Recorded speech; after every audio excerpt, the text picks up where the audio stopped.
Chers amis internautes, rien, absolument rien ne s'inscrit dans le cours de la vie comme une simple coïncidence dépourvue de sens.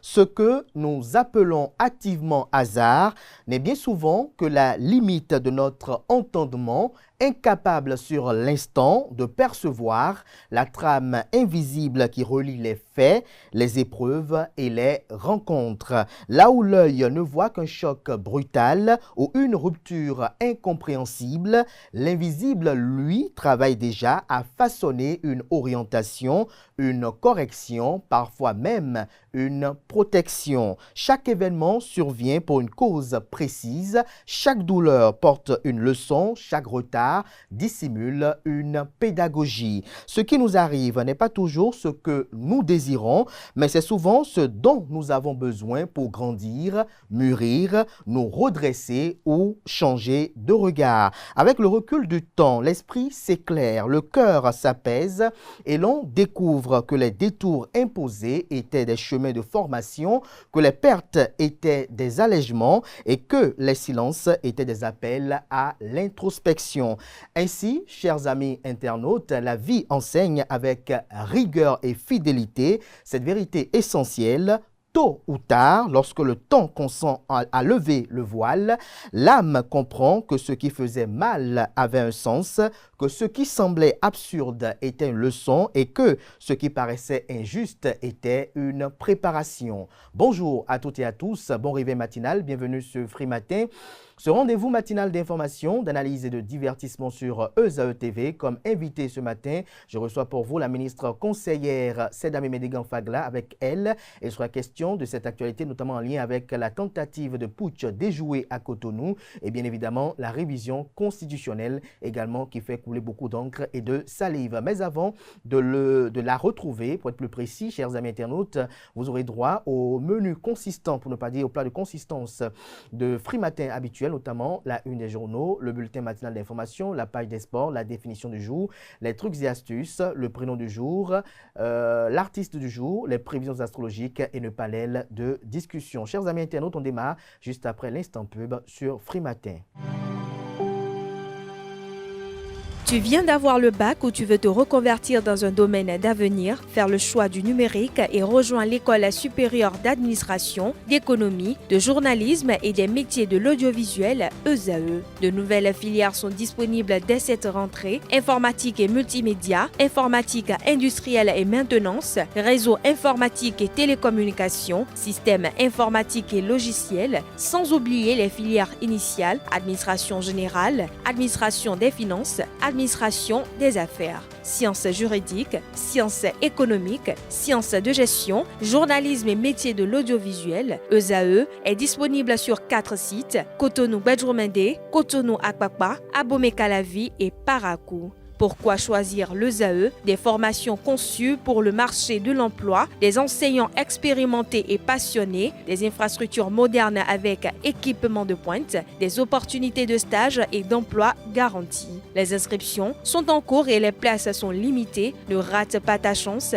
donne vie à tes ambitions avec l'ESAE. Contacte-nous vite par appel ou par WhatsApp au 01 98 98 14 00 ou via email scolarité@esae.bj et visite notre site web www.esae.bj. Ton futur commence maintenant avec l'ESAE. Tu investis dans un avenir professionnel, concret et sécurisé. ESAE, l'excellence à un nom.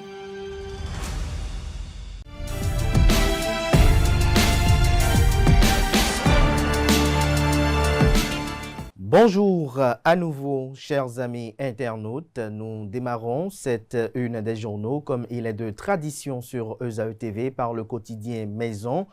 Le quotidien béninois d'information générale et d'analyse L'Informateur qui ce matin en manchette nous propose: après le putsch manqué du 7 décembre dernier, environ 30 personnes devant la Cour de répression des infractions économiques et du terrorisme criette.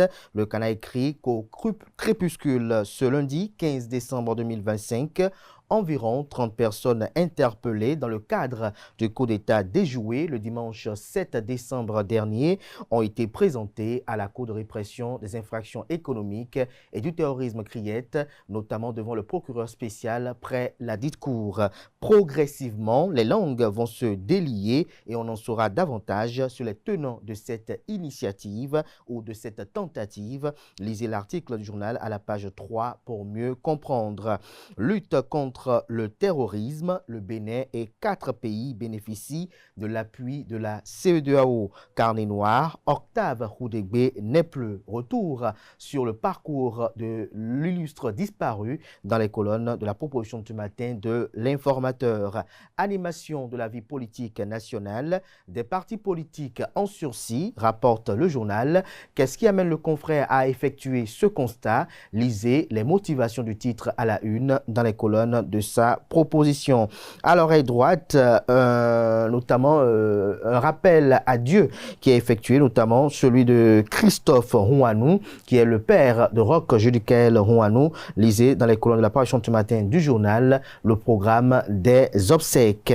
La nation à présent, inflation au Bénin, le niveau général des prix recule encore. Le Canard écrit que l'Instad note une détente du niveau général des prix au Bénin en novembre, soutenu par les produits alimentaires, les services de restauration et le secteur primaire. Cette évolution confirme la poursuite du reflux des tensions inflationnistes observées depuis plusieurs mois. L'article à la page 4. On peut lire également à la une de La Nation de ce matin, coup d'État déjoué au Bénin, la Commission des États de l'Afrique de l'Ouest CEDEAO réitère sa condamnation et félicite la force en attente.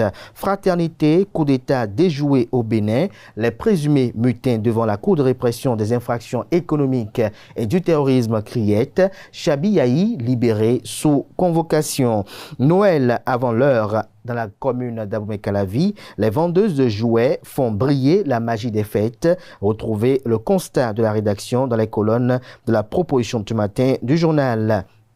Société et révolte dans les territoires Nago et Roli du Dahomey colonial de 1890 à 1920. Une réflexion du professeur François Adebayo Abiola à retrouver dans les colonnes de la proposition du matin du journal. Également, comme titre à la une de Fraternité de ce mardi, affaire Frère Ronvi, la Cour de répression des infractions économiques et du terrorisme criette requalifie les faits et confirme la peine de Steve à Moussou.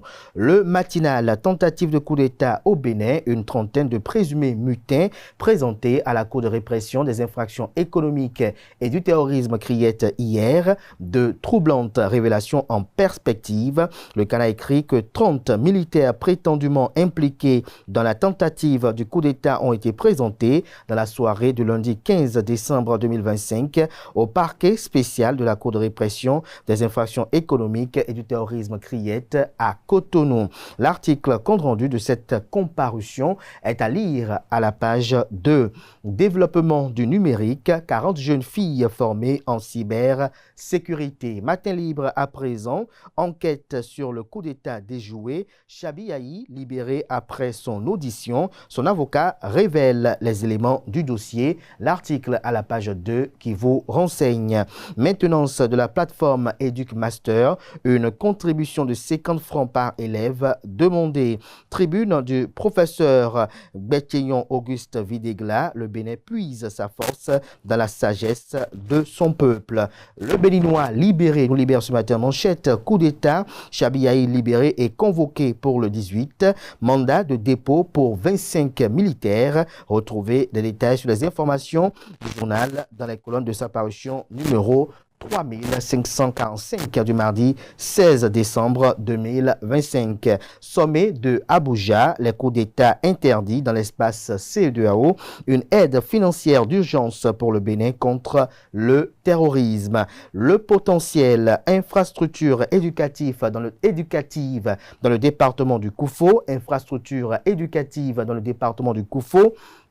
Le collège d'enseignement général CEG2 d'Ogbo, le philanthrope François Baudot change le cadre scolaire, 2 modules rénovés et 64 table-banc offert pour sortir le collège de la précarité. Affaire de putsch manquée, une vingtaine de militaires, dont plusieurs capitaines inculpés après leur déferment à la Cour de répression des infractions économiques et du terrorisme criette, des mandats de dépôt, plusieurs officiers concernés par les putschistes. Coup d'État déjoué au Bénin, l'Union progressiste Le Renouveau, notamment la section des États-Unis, dénonce une atteinte grave à la légalité républicaine. Léon Zoha et plusieurs Béninois de la diaspora réunis au sein du cercle de réflexion expriment leur soutien au président Patrice Talon. Le meilleur à présent pour des élections apaisées en 2026, le caucus des femmes parlementaires du Bénin s'engage et signe la charte de la paix. Pour ses bons et loyaux services rendus à la nation, le maire Inoussa Chabizime est élevé au grade d'officier de l'ordre national du Bénin. Violence basée sur le genre VBG au Bénin, 614 grossesses précoces et 38 cas de viol sur mineurs recensés à Savet de 2024 à 2025. 68e session ordinaire de la CEDEAO, sécurité, intégration commerciale et régionale au cœur des échanges à Abuja. Le premier quotidien économique du Bénin, sprint budgétaire de fin d'année dans l'administration publique, quand la performance se résume à la consommation des crédits. Retrouvez des détails dans les colonnes de la proposition du matin du journal. Le quotidien spécialiste des questions éducatives ce matin, notamment Éduc-Action, coup d'État militaire déjoué, des universitaires comptent leur vécu, lisez des précisions aux pages 4 et 5. Test de reconstitution de la base AME, entendez, aspirant au métier d'enseignant, une forte participation pour sauver les classes. Le quotidien Nassiara, coulisse politique, Boniaï sous pression pour quitter la direction de son parti. Le Canada nous apprend que de sources concordantes, de fortes pressions seraient actuellement exercées sur l'ancien président de la République, Thomas Boniaï, actuel président du parti politique d'opposition Les Démocrates. L'objectif de cette démarche serait de le pousser à démissionner de la tête de la formation politique. Selon les mêmes sources du journal, le message aurait été transmis à l'intéressé par des canaux indirects, mais l'ancien chef de l'État refuserait de se plier à cette exigence. Des pressions politiques persistantes. Les informations recueillies font état d'initiatives répétées visant à convaincre Boniaï de se retirer de la direction de son parti. Retrouvez des détails sur le titre du journal, pour ne pas dire son article, j'allais dire, à la page 3 de sa proposition. Crise sociale dans l'audiovisuel public vers un licenciement massif à la SRTB. De quoi parle le Canard? Lisez son article à la page 2 pour mieux comprendre. Les 4 vérités présentées à la Cour de répression des infractions économiques et du terrorisme criette après son interpellation dimanche dernier. Chabiaï, libéré et placé sous convocation pour le 18 décembre prochain. 33e Sainte Convention nationale et annuelle à Malarouin. L'Église apostolique du Bénin prie pour la paix, le chef de l'État et la protection des institutions. Tentative de putsch au Bénin. Une trentaine de personnes interpellées présentées à la Cour de répression des infractions économiques et du terrorisme criette hier. L'emblème du jour, tournée nationale de la haute direction politique. L'Union progressiste Le Renouveau mobilise l'OME pour la victoire. Journalisme et paix au Bénin, Basile Chibozo, conseiller à la haute autorité de l'audiovisuel et de la communication AC, honoré par la palme cardinal Gantin des artisans de paix. La guérite, installation des candidats du parti politique Bloc républicain du département de l'OME, également celui du Plateau pour les législatives et communales de 2026. Ultime étape pour Adidiatou Matisse à Pobet jeudi prochain. On peut lire également à la une de la guérite de ce matin, élections communales et législatives à Sakété. Les sages des 11 villages de Yoko soutiennent Dr Oscar Eloge Faton du parti politique Bloc républicain. Actu Express en réplique à la tentative de coup d'État déjouée au Bénin. La stabilité, condition silencieuse de développement, selon le leader Martial Pochon. Retrouvez des détails sur cette communication dans les colonnes de la proposition de ce matin du journal. Après un putsch, les risques que les populations courent, selon Herman Orotaku, sont à lire dans les colonnes de la proposition de ce matin du Canard. Le pays émergent. crise à la Société de radio et télévision du Bénin ex-ORTB. Plus de 147 agents menacés de licenciement. Une maison au bord de la rupture sociale. Le personnel lance un cri de détresse au chef de l'État, le président Patrice Talon. Lisez des détails dans les colonnes de la proposition de ce matin du journal. Cannes 2025, voyage des Béninois au Maroc. La diaspora béninoise d'Abidjan fulmine. Benoît Dato sous un feu nourri. L'association des Béninois de la diaspora ivoirienne ne décolère pas. De quoi parle le confrère? Lisez son article dans les colonnes de sa proposition pour mieux comprendre. La boussole, rejet du coup d'État. Le général Robert Bian fédère Niki contre toute prise de pouvoir par la force. Lisez des détails dans les colonnes de la proposition de ce matin du Canard. Tentative de putsch au Bénin. Une trentaine de suspects devant le procureur spécial près la Cour de répression des infractions économiques et du terrorisme Criette, à la personne de Mario Elom Metonou Chabiaï, relaxé et convoqué pour le 18 décembre prochain. Malgré la requalification des faits, peine inchangée pour Steve Amoussou en appel, apporte comme information la boussole à sa une pour ses lecteurs. L'affiche du jour, interpellation de Candide Armand-Marie Azanaï et de Chabiaï après le coup d'État avorté. Candide Azanaï, potentiel client de la Criette. Chabiaï, libéré, dossier coup d'État avorté. Et commence le défilé à la Criette, fait observer le journal. Ce sera tout pour la une des journaux. Merci de votre aimable attention.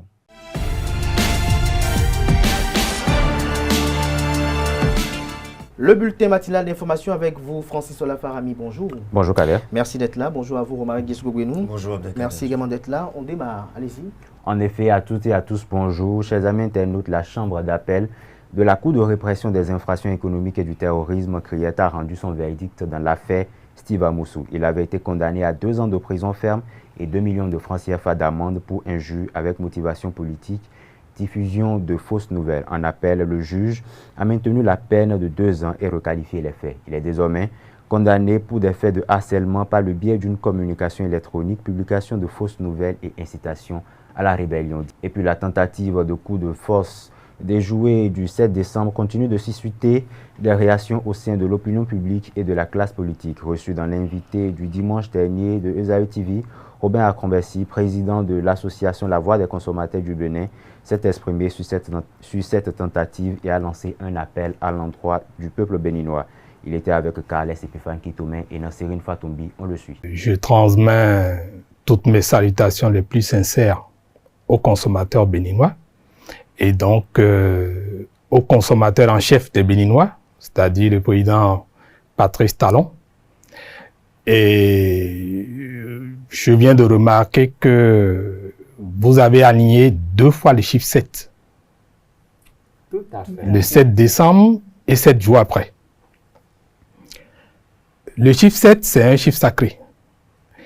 Et ça nous invite donc à la sagesse. Je crois que tous les Béninois, autant que nous sommes, nous préférons la paix à la guerre. Là où les âmes crépitent, personne n'a envie d'être là. Et notre pays a fait un choix déjà, le choix de la démocratie. Excusez. C'est vrai que tout ne se passe pas comme tous les Béninois auraient souhaité. Cependant, j'ai coutume de dire, les peuples qui refusent de s'asseoir pour discuter de leurs problèmes de développement ont une intelligence discutable. Parce que lorsque vous refusez de discuter, d'aller à la table de discussion, après vous êtes battu, vous reviendrez forcément à la table de négociation pour arrêter la guerre. L'exemple entre la Russie et l'Ukraine.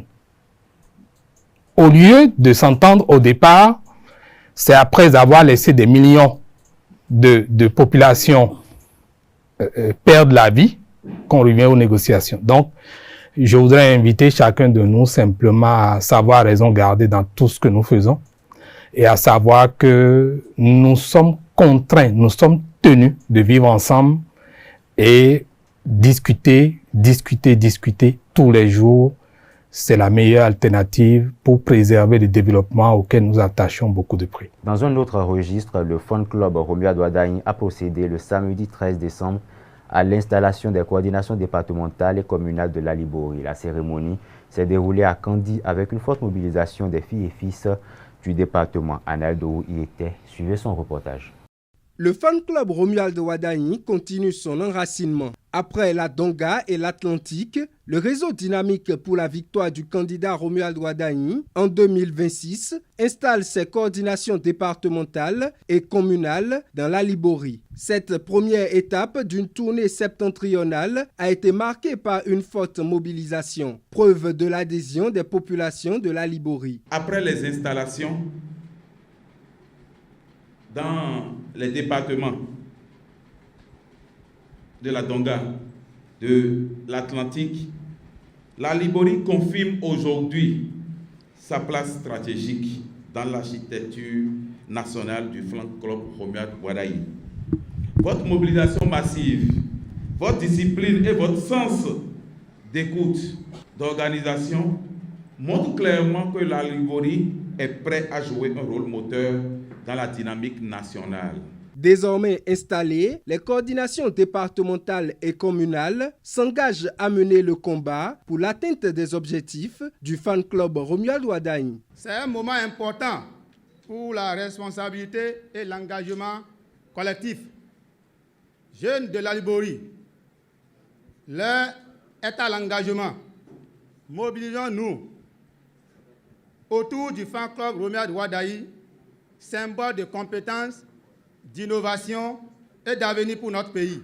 La coordination nationale, en communion avec les populations de la Liborie, a profité pour lancer un appel pour condamner la tentative de coup d'État du 7 décembre dernier. Le fan club Romuald Wadayi condamne avec la plus grande fermeté toute la tentative de prise de pouvoir par la force. Nous exprimons notre soutien indéfectible aux institutions de la République, notre reconnaissance aux forces de défense et de sécurité pour leur vigilance, loyauté et leur professionnalisme, notre attachement profond à la paix, à la démocratie et à la stabilité du Bénin. Le Bénin restera debout, le Bénin restera uni et nous resterons toujours du côté de la République. Notons que le fan club Romuald Wadayi a apporté son soutien à l'honorable Djibril Labiou Amadou lors de la séance de fitness organisée en soutien à Romuald Wadayi. Un geste fortement apprécié. Le ministre, avant même qu'il ne soit candidat, c'est un mouvement qu'il a toujours accompagné. C'est un grand plaisir pour nous que le fan club Romuald Wadayi a répondu présent à notre appel ce matin pour accompagner ce que nous faisons déjà de bien. Par leur présence, ça prouve qu'ils ont eu le temps déjà de constater que Kandi est déjà prêt pour travailler pour la victoire de notre candidat. Je dis bravo au fan club Romuald Wadayi. Victoire, victoire, victoire. Nous sommes là pour les accompagner. Les femmes de la commune de Kandi sont là pour les accompagner. Et le département de la Liborie, les femmes sont là aussi pour les accompagner. Le fan club Romuald Wadayi s'enracine de plus en plus. Après cette étape réussie de la Liborie, la coordination nationale continue sa tournée dans le Borgou pour l'installation des coordinations départementales et communales. Dans une autre veine, les maires de la mandature 2020-2025 ont été décorés puis élevés dans l'ordre national du Bénin. C'était hier au cours d'une cérémonie organisée par la Grande Chancellerie de l'Ordre national du Bénin en partenariat avec l'Association nationale des communes du Bénin qui s'est tenue au Palais des Congrès de Cotonou. Le reportage avec Quentin Amoussou.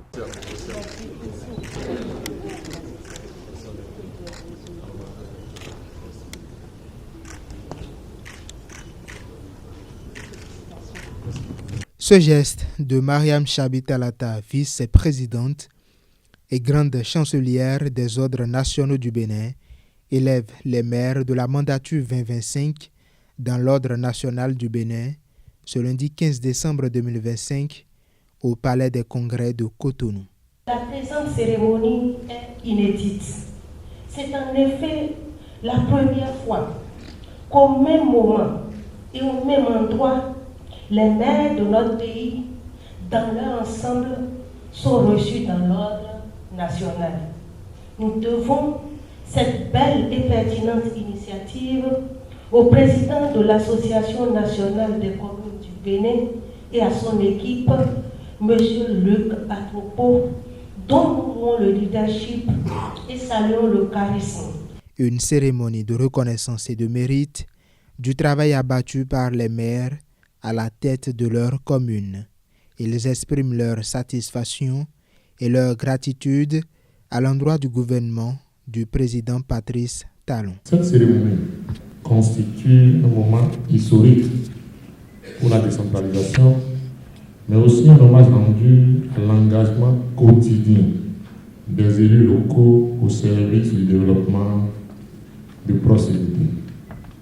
Permettez-moi, en toute autre considération, de rendre un hommage respectueux et appuyé à son Excellence M. Patrice Talon, président de la République, grand maître des ordres nationaux, ainsi qu'à son gouvernement. Je ne saurais conclure sans adresser, en votre nom, mes remerciements respectueux à Madame la vice-présidente de la République, grande chancelière de l'Ordre national du Bénin, ainsi qu'à l'ensemble de ses collaborateurs. L'événement s'est achevé par une visite à l'Amazone en chef, Kate Sonon, qui réalise depuis le 1er décembre un marathon culinaire au Palais des Congrès de Cotonou. Et voilà qui met un thème au bulletin matinal de ce mardi. Abdelkader Achero, je vous rends l'antenne. Merci à vous pour cette présentation du bulletin matinal d'information. On rappelle que la grande édition du journal télévisé sur Esaü TV est prévue pour 19h. Ce sera une présentation de Billy Gaël Laibi, si tout va bien, bien évidemment. À présent, on passe à l'actualité sportive.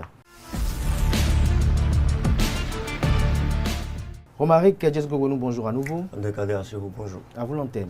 Amis sportifs, bonjour à toutes, bonjour à tous. On commence la page d'espoir de ce matin par cette information liée à la 35e édition de la Coupe d'Afrique des Nations. La préparation des Guépards pour la CAN 2025 se poursuit hier lundi. Ceci d'Almeida, Johan Roche et Mohamed Tidjani ont rejoint le groupe. Ce matin, après la pesée et le déjeuner, la sélection nationale effectuera une séance d'entraînement à partir de 10h30 sur le terrain de Zieda. Sont attendus désormais Tossi Ayego, Olivier Verdon, Rachid Moumini et Junior Olaïtan qui vont sûrement s'ajouter au groupe. L'entrée à jeu de l'équipe béninoise est prévue pour le 23 prochain avec la RD Congo. Une autre information dans cette page des sports lors de la 12e journée de la Celtics Ligue 1 du Bénin. Les Buffles du Borgou et Ayimba se sont croisés sur le stade de Tchaoro. Les hommes de la cité des Koborou l'ont emporté 1-0 et prennent provisoirement la tête du classement avec 2 points seulement en avance sur Soubemar Football Club. Suivez quelques réactions à la fin de la rencontre au micro de Elvic Humbeto. En première partie, je pense qu'on a eu beaucoup de situations, même si c'est sur les coups de pied arrêtés, on a manqué un peu de réussite. Je pense qu'on pourrait déjà au moins mener 1-0. Après, c'est vrai, en deuxième partie, on a eu un pénalty, mais c'est une responsabilité. Farouk, notre attaquant, est un peu en manque de confiance, donc on a voulu un peu le relancer en lui demandant de tirer le pénalty. Et voilà, il n'a pas marqué, mais c'est pas grave, on a continué à faire des changements. Ça prouve que tous ceux qui sont dans l'équipe, qui sont sur le banc, ils peuvent rentrer à tout moment pour nous aider. Comme je dis, le mérite leur revient. Nous, on est là juste quand même pour faire des choix. Si c'est bon, on assume, c'est pas bon, on assume aussi. C'est vrai que les supporters demandent, ils ne sont pas contents, mais nous, on fait nos choix et puis on assume. Quand on voulait faire des changements, ils n'étaient pas trop contents. Mais le foot est comme ça, nous, on est là pour faire des choix. Et heureux qu'aujourd'hui, ça nous marque et que les Buffets puissent avoir 3 points. Vu qu'on a cassé, c'était juste un manque de concentration. Sinon, on ne pouvait pas casser ce but-là. Mais bon, c'est le foot, on ne peut rien refuser. Ça va aller. On va se rattraper au prochain match. On a quelques jours de repos, donc on va essayer de s'améliorer dans ces problèmes-là. On a fait un recrutement en conséquence parce que ceux qui sont sur le banc sont, on va dire quoi, valables et équivaut pratiquement à ceux qui sont sur le terrain. Donc on a su des compagnies, même le latéral gauche qui a joué aujourd'hui, c'est Moïsou, c'est Michael qui est le titulaire depuis, je crois, 10 journées. Et là, c'est Moïsou qui joue, il a montré qu'il a de la qualité. Non, je pense qu'aujourd'hui, on peut être quand même content qu'on est en train de construire progressivement cette équipe compétitive des Buffs du Borgou. C'est vrai qu'on n'est pas encore là, on veut être dans le contenu sur certaines actions, mais je pense que lentement, mais sûrement, on est en train de mieux construire une équipe. Et une équipe, c'est pas 11 joueurs, c'est 22 voire 23 joueurs qui peuvent aider à tout moment. Et le résumé, amis sportifs, des matchs de la 12e journée disputés ce week-end. La Soubemap a été déclassée par les Buffles du Borgou et l'association sportive de la vallée de l'Ouémé, autrefois au bas du classement, a gagné quelques 2 petites places. Suivez le résumé de la 12e journée de la Celtics Ligue 1 du Bénin. La 12e journée de la Celtics Ligue 1 du Bénin a offert du spectacle, des buts et des confirmations sur les différentes pelouses du pays. Coton Football Club a frappé fort en s'imposant 2-1 face à l'USS Craqué.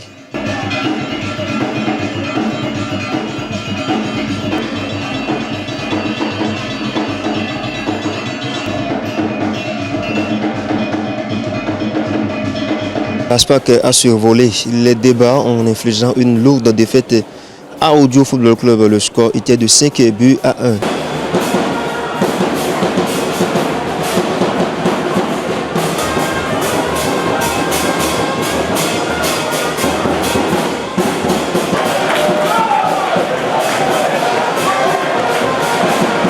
Au stade d'Avrancois, Azwa a réalisé une belle opération en allant s'imposer 2-0 face au Dragon de l'Ouémé, retrouvant ainsi efficacité et confiance.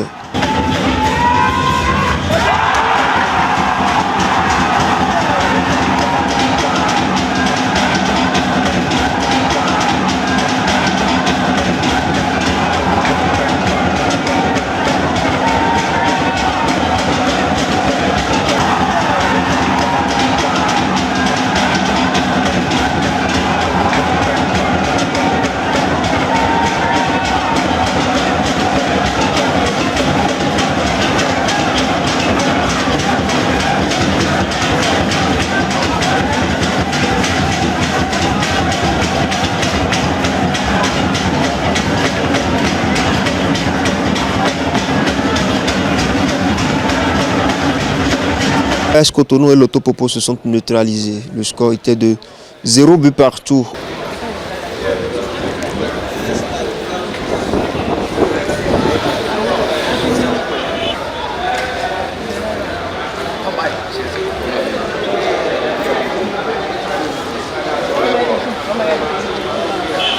Les Buffles du Borgou ont assuré l'essentiel en dominant Aïma Football Club. Le score était de 1-0 grâce à une défense solide et un réalisme minimal mais efficace.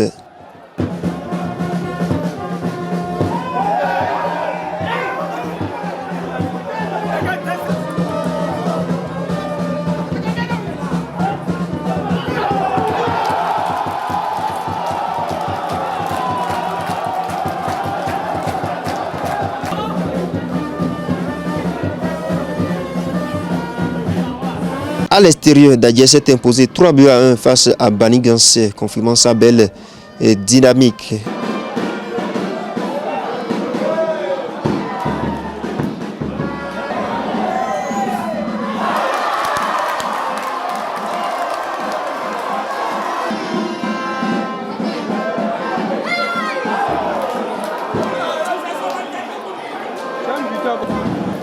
US Cavalier a pris le dessus sur Damissa 2-0 avec une prestation maîtrisée de bout en bout.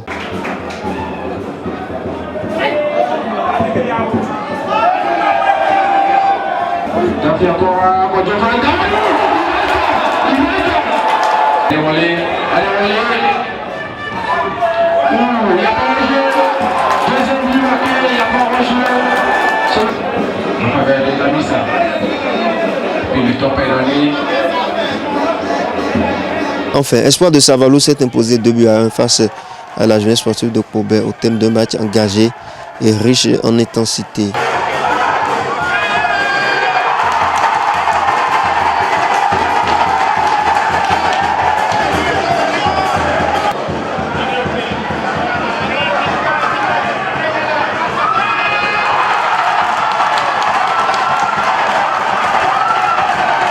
Au thème de cette 12e journée amis sportif, le classement se présente comme suite. Buff du Borgou, qui a déclassé AS Sobemap ce week-end, revient en tête de liste avec 27 points. Sobemap 25 points.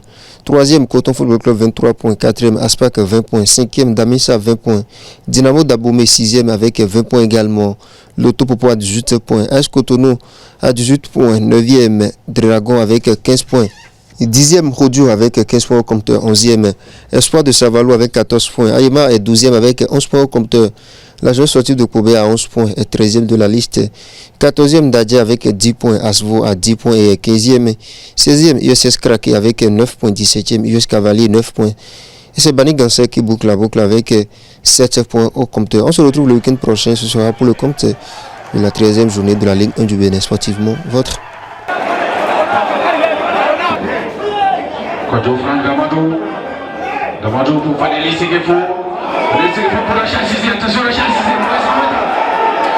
Voilà, amis sportifs, ce sera tout pour la page des sports. Merci à vous pour cette présentation, chers amis internautes. Free Matin se poursuit. Merci une fois encore à Francis Fahmy qui est resté pour suivre avec moi cette présentation, notamment de l'actualité sportive. À présent, on passe à la définition du jour et aux trucs et astuces.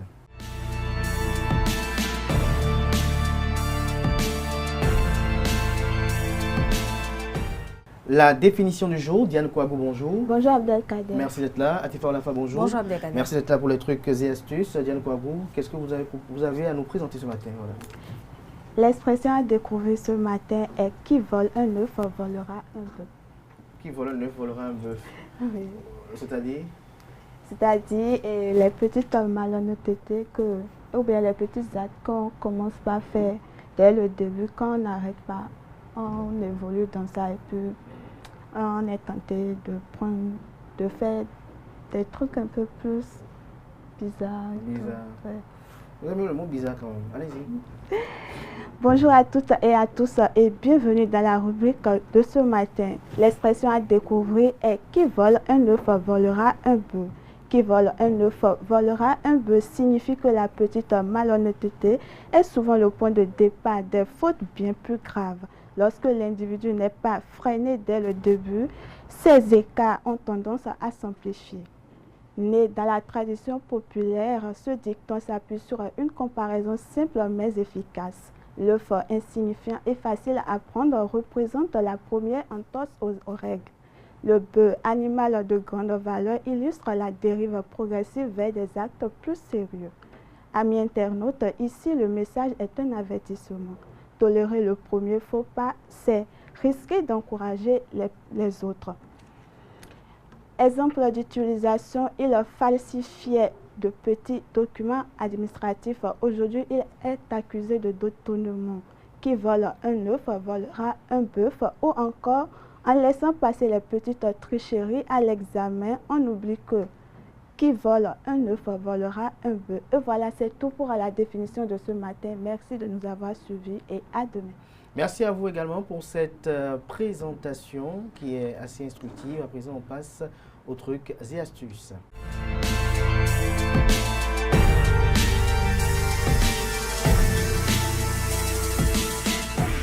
Atifa Olafa, bonjour à nouveau. Bonjour à nouveau Abdelkader. Qu'est-ce que vous nous présentez ce matin? Eh bien, quelques solutions naturelles pour soulager des douleurs de genoux, de chevilles et des colonnes vertébrales. Vous avez des douleurs de genoux une fois? Quelques fois, oui. De cheville? Non, pas de colonne vertébrale? Oui. Oui. Et vous, Diane? La colonne vertébrale. Comment vous avez senti cette douleur? Qu'est-ce que vous avez fait pour sentir cette douleur? Bon, je ne sais pas, peut-être je dirais que c'est à cause de la conduite, parce que des fois je sens le mal. Vous êtes conductrice de taxi-moto ou bien quoi? Non, même pas. Même pas. Atifa Olafa, allez-y. Merci Abdelkader, amis internautes, bonjour, ravi de vous retrouver ce matin. Si vous souffrez régulièrement de douleurs dans le dos, les genoux ou les jambes, cette astuce pourrait vraiment vous soulager. Pour cela, commencez par éplucher et découper un oignon en petits morceaux. Mettez ensuite les morceaux d'oignon dans un bocal en verre propre avec un couvercle. Versez ensuite de l'alcool médical à 70% et veillez à ce que cela soit entièrement immergé. Fermez bien le bocal et laissez reposer dans un endroit frais et sombre pendant 7 jours. Plus le mélange dure longtemps, plus il devient efficace. Cette solution aide à soulager non seulement les douleurs articulaires, mais aussi les raideurs musculaires, les symptômes de l'arthrite. Il est également bénéfique à la production de collagène essentiel pour la santé des articulations. Après 7 jours de macération, vous pouvez utiliser la solution. Pour s'en servir, Trempez tout simplement un coton dans le liquide, puis appliquez-le sur les zones douloureuses comme les genoux, les poignets, les chevilles ou encore la colonne vertébrale, puis enveloppez la zone avec un bandage. Laissez agir toute une nuit et retirez le bandage au petit matin. Cette méthode est particulièrement utile pour les douleurs causées par l'âge, les blessures ou encore un effort physique excessif. Et voilà, chers internautes, c'est tout pour l'astuce de ce matin. Merci et à très bientôt. Merci à vous, Adifor Lafa, pour cette présentation. Merci à Diane Kouabou d'être restée. À présent, on passe au prénom du jour et à l'artiste du jour.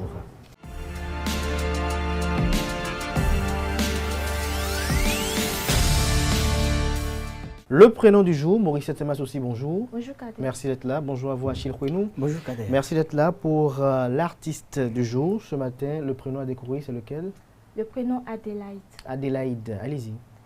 Chers amis internautes, bonjour et bienvenue dans la rubrique Le prénom du jour. Aujourd'hui, nous mettons à l'honneur le prénom Adélaïde, d'origine germanique, ici fille de noble lignée. Il évoque une femme à la fois forte, réfléchie et profondément authentique. Elles sont souvent perçues comme des personnes sensibles, mais déterminées, dotées d'un grand sens des valeurs et du respect. Loyales et sincères, elles recherchent des relations vraies, construites sur la confiance et la profondeur. Adélaïde, c'est aussi une âme douce, derrière une face tranquille, quelqu'un qui sait ce qu'elle veut, même quand elle prend le temps d'y arriver. Alors, joyeux anniversaire à vous, Adélaïde, et c'est tout pour le prénom du jour. Joyeux anniversaire également à toutes ces personnes qui soufflent une bougie de plus en ce 16 décembre de l'an 2025. Chers amis internautes, à présent, juste après le jingle, on se retrouve pour l'artiste du jour.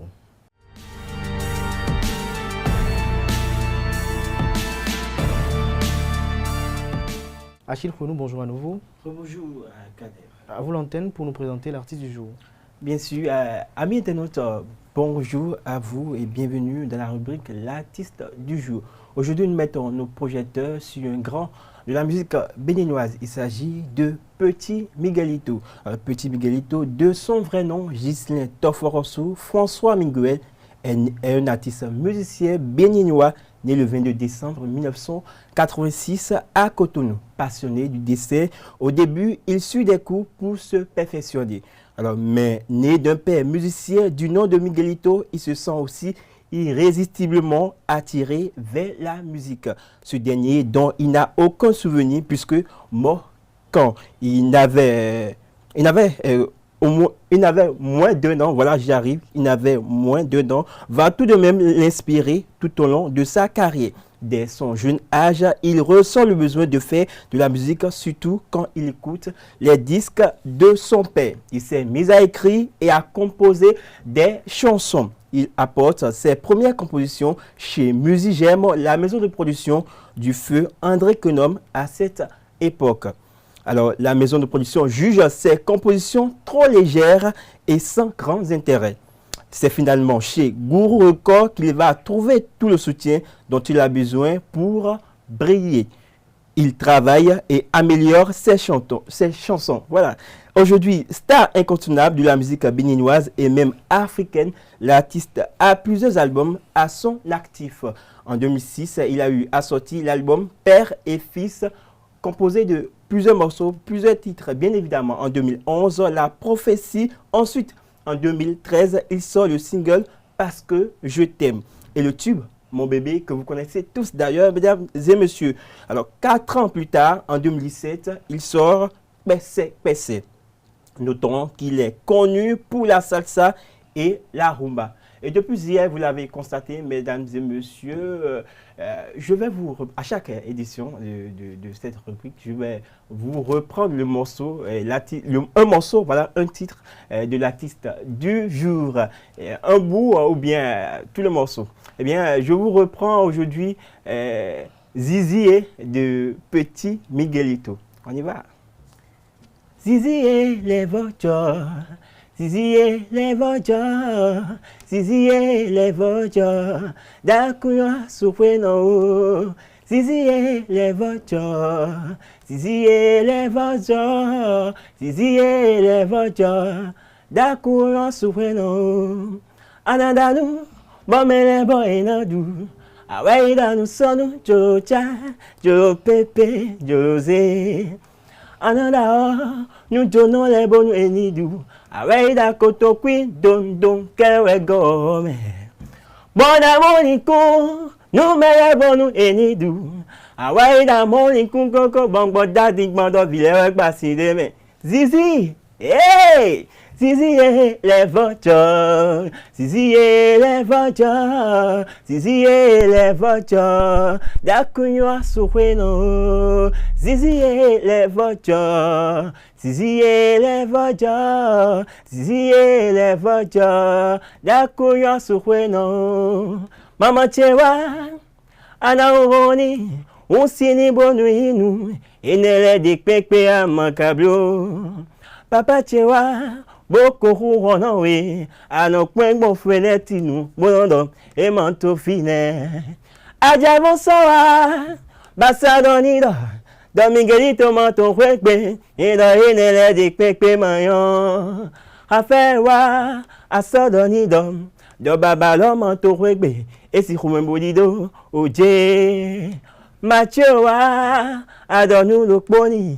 Beye mamondo, e makasi do resi menawe ya oje, ya okpankeke, ziziye les voitures, ziziye les voitures, ziziye les voitures, dakuyo soukweno. Et voilà, c'est tout pour ce numéro de l'artiste du jour.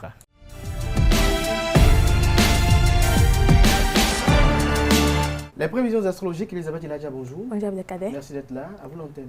Merci. Chers amis internautes, bonjour et bienvenue dans l'horoscope de ce mardi 16 décembre. Une journée placée sous le signe du renouveau, de la réflexion et des ajustements selon les astres. Bélier, vous bénéficiez d'une énergie favorable. Une initiative peut porter ses fruits à condition d'agir avec mesure et lucidité. Taureau, la stabilité guide votre journée. En restant concentré sur l'essentiel, vous consolidez vos acquis et avancez sereinement. Gémeaux, attention à la dispersion. Les astres vous invitent à revoir votre organisation et à alléger ce qui pèse inutilement. Cancer, votre sens du devoir est mis en avant.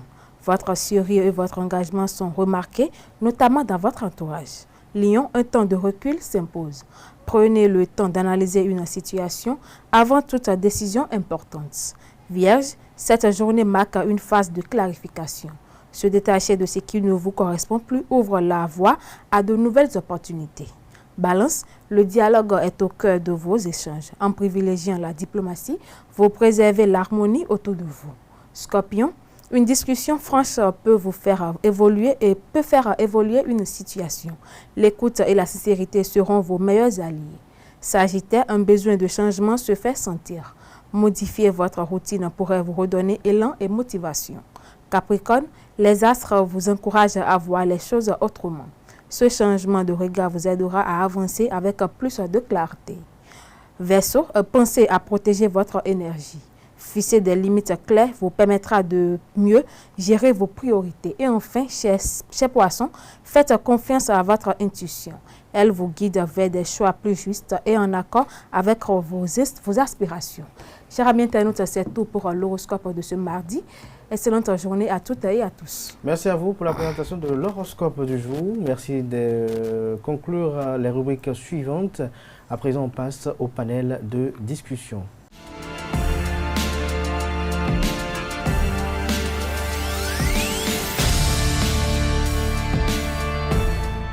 Le panel de discussion, Maurice Setsematsousi, bonjour. Bonjour, merci Kader. d'être là. Diane Kouagou, bonjour. Bonjour, Kader. Merci d'être là. Quentin Komla-Moussou, bonjour. Bonjour, Kader. Merci d'être là. Achille Kounou, bonjour. Bonjour, Kader. Merci également d'être là. Elisabeth Iladja n'est pas là, mais je suis avec Maurice Setsematsousi, c'est sa place habituelle. Donc, on prenait un peu la confusion. Maurice Setsematsousi, rappelez-nous la thématique de ce matin. Doit-on se contenter uniquement de son salaire pour subvenir à ses besoins? Uniquement de son salaire pour subvenir à ses besoins. Diane Kouagou, opinion? Je dirais non. Je dirais non. Qu'on ne peut pas se contenter du salaire pour subvenir à ses besoins si on doit s'en tenir de la cherté de la vie. Se contenter du salaire ne peut pas vraiment faire l'affaire. Il faut avoir une entreprise ou bien un autre emploi à côté pour pouvoir accumuler les deux pour s'en sortir. Pour s'en sortir. Qu'est-ce que vous en pensez, vous, déjà? Je dirais qu'aujourd'hui, se contenter uniquement de son salaire n'est pas toujours suffisant ni même prudent. Parce que pour moi, le salaire, ça reste la base, mais ce n'est pas une garantie financière, surtout avec l'augmentation du coût de la vie. L'augmentation du coût de la vie. Et Achille Renou? Moi, je dirais que ça dépend. Ça dépend parce que, vous voyez, je prends par exemple un jeune célibataire qui a un boulot et qui est rémunéré à 200 000 francs le mois, par exemple. Et qui a peut-être un parent qui est riche, qui en a dans la poche. Et déjà, lui, à la fin de chaque mois, il ne dit rien, mais le père lui fait des virements, des 150 000, des 200 000, bon voilà quoi.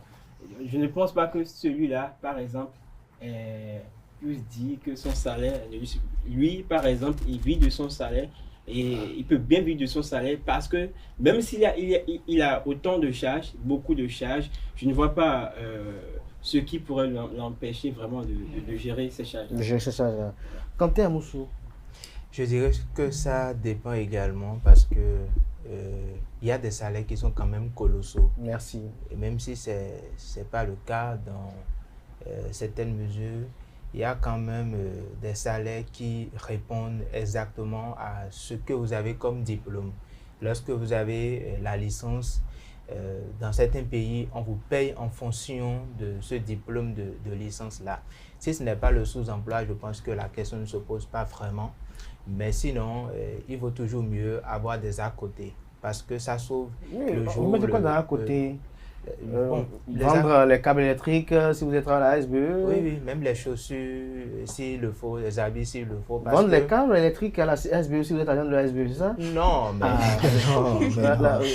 mais non, ça c'est pas... Parce que certaines personnes confondent à avoir peut-être des revenus parallèle à peut-être tricher avec l'entreprise? Non, pas tricher. Vous pouvez vendre des câbles électriques en étant la SB2E. Si ce ne sont pas les câbles de la SB2E, vous pouvez être des intermédiaires entre le vendeur, enfin le fournisseur ou alors l'acheteur, ça dépend.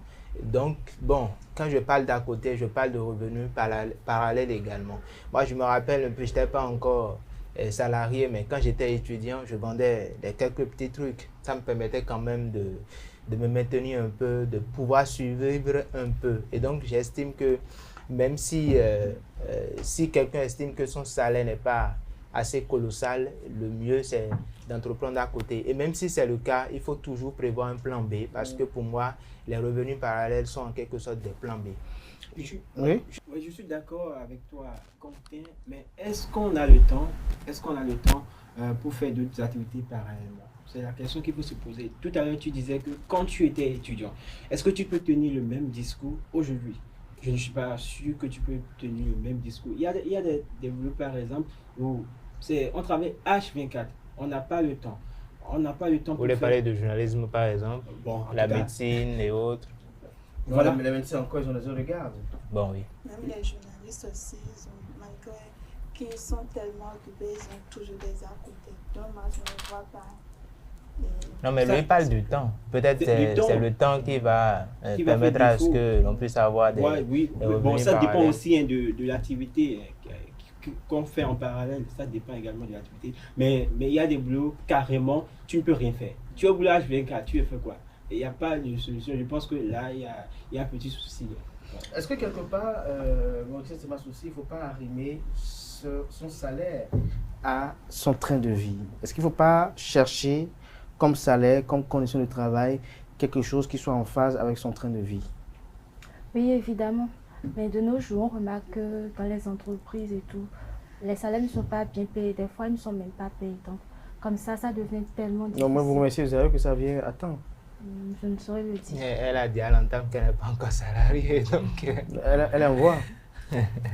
Espérons. Donc, comme ça, imaginons si tu te contentais uniquement du salaire, ça devient difficile et très compliqué. Ça devient difficile et très compliqué. Diane, quoi, vous? Je dirais oui, que c'est vrai. C'est vrai quoi? C'est vrai que pour vous, le salaire doit être conséquent au train de vie qu'on a, c'est ça? Oui. Parce que si, là, moi, je suis maintenant, si je veux une fille un peu élégante, il faut que mon salaire soit consistant. Donc, si c'est un petit salaire de 100 000, ça ne peut pas me faire... Vous, on vous donne 100 000, vous dites que c'est petit. C'est ce que je dis. Mais il ne faut pas qualifier les choses de cette manière-là. Non, je ne qualifie pas plutôt, mais je dis plutôt ce qui est... Non, je ne dis pas... Je ne dis pas que c'est... En fait, c'est pas un salaire, hein, mais petit quand même. Le qualificatif là me dérange un peu, moi.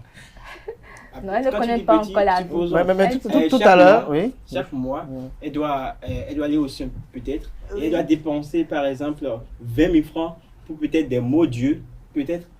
Fais le calcul du temps, tu vois. Oui, si je dois si vous parlez encore des laits corporels, machin, tout ça là, moi, je veux mieux comprendre. Non, mais elles sont habituées à ça, donc les yeux. Voilà. Il y en a qui oublient même, qui préfèrent prendre de quoi se soigner leur corps que plutôt d'aller régler les problèmes. Moi, je dirais plutôt que avoir un petit salaire de 100 000, ça ne peut pas vraiment faire l'affaire. Donc, il faut... Moi, je dois toujours avoir, ou bien je dirais plutôt, il faut avoir un à côté pour pouvoir vraiment se compléter. Sinon... Mais tout à l'heure, Kanté Amoussou a relevé la question du sous-emploi. Est-ce que vous ne voyez pas peut-être cela être à l'origine de certains mots? Le sous-emploi. C'est vrai, aujourd'hui, le gouvernement travaille à ce qu'il y ait vraiment, il y a les PSI, oui. Voilà, aujourd'hui, où tu peux faire tes demandes en ligne. Je pense que le gouvernement est en train de réfléchir quand même, et petit à petit... Exemple simple, avec votre licence en journalisme, vous êtes payé à 175 000 le mois, au lieu de 60 000 ou bien à 70, 80 000. Donc petit à petit, je pense que ce problème va être réglé. Maintenant, je pense qu'avant de s'engager dans une structure, il faut s'entendre avec le responsable et vraiment définir les heures de travail. Et pour pouvoir, si vraiment vous avez envie de faire une activité parallèlement, pour pouvoir gérer vos charges et tout, c'est ce qu'il faut faire, c'est l'idéal. Sinon, ça vous allez jamais vous en sortir. Carrément. Oui, quand tu non seulement il faut définir les heures de travail, mais vous savez, il y a ces responsables-là qui au départ, parce qu'ils vous veulent dans l'entreprise, oui, je suis d'accord, ben, tu sais, tu travailles de 7h à 19h, après tu vas gérer tes propres activités pour pouvoir te trouver encore un peu plus de revenus, mais quand vous vous mettez dedans, l'étau se serre. On commence par vous confier tellement de responsabilités qu'on sait très bien que vous avez... une petite marge pour vous reposer ou alors vaquer à d'autres occupations, mais pourtant, on vous arrache encore ce temps-là. Donc, le problème, je dirais, ne se situe pas forcément là. Et la meilleure des choses à faire pour moi, c'est de pouvoir arrimer son salaire à son train de vie. Parce que c'est très important. Vous pouvez avoir 60 000 comme salaire à la fin du mois, décider de ne pas vivre à Cotonou, parce que lorsque vous vivez à Cotonou avec 60 000, vous vous perdez vous-même. Vous ne vous retrouvez même pas dans Cotonou même comme ville. Donc, le mieux, c'est d'aller chercher quelque part où, je ne sais pas, l'entrée couchée sanitaire est à 15 000 le mois, au lieu que, bon, peut-être oui, mais trouver peut-être, bon, pas où, peut-être. Oui, ça peut vider encore qui a Tokpa, bon. Non, mais si tu vas Tokpa, tu risques tu es en retard. Supposons que tu viens à 6 heures chaque jour. Et il n'y a pas que ça quand je parle de train de vie. Ce que vous mangez aussi. Vous pouvez manger un truc de 500 ou je ne sais pas, 600 au lieu de préférer un plat d'achèque de 1300 ou 1200. Tout ça, ça dépend.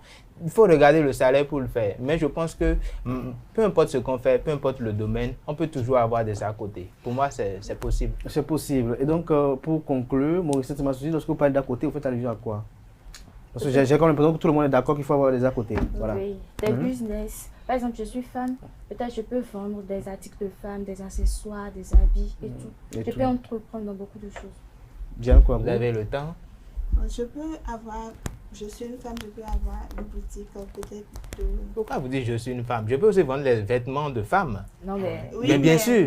Si, mais bon, tu ne vas pas bien attirer la clientèle. Ah bon? Au nom de quoi? Vous voulez exposer vos ouvriers pour avoir la clientèle? Il y a TikTok, donc il suffit que j'allume ma caméra et puis mais ça dépend du marketing, comment je communique avec. Bon, c'est vrai. Vous, maintenant, vous pouvez vendre votre voix. On vous a vu chanter ce matin. Bon, voilà. Si Kadem me posait la question, j'allais dire ça. Voilà.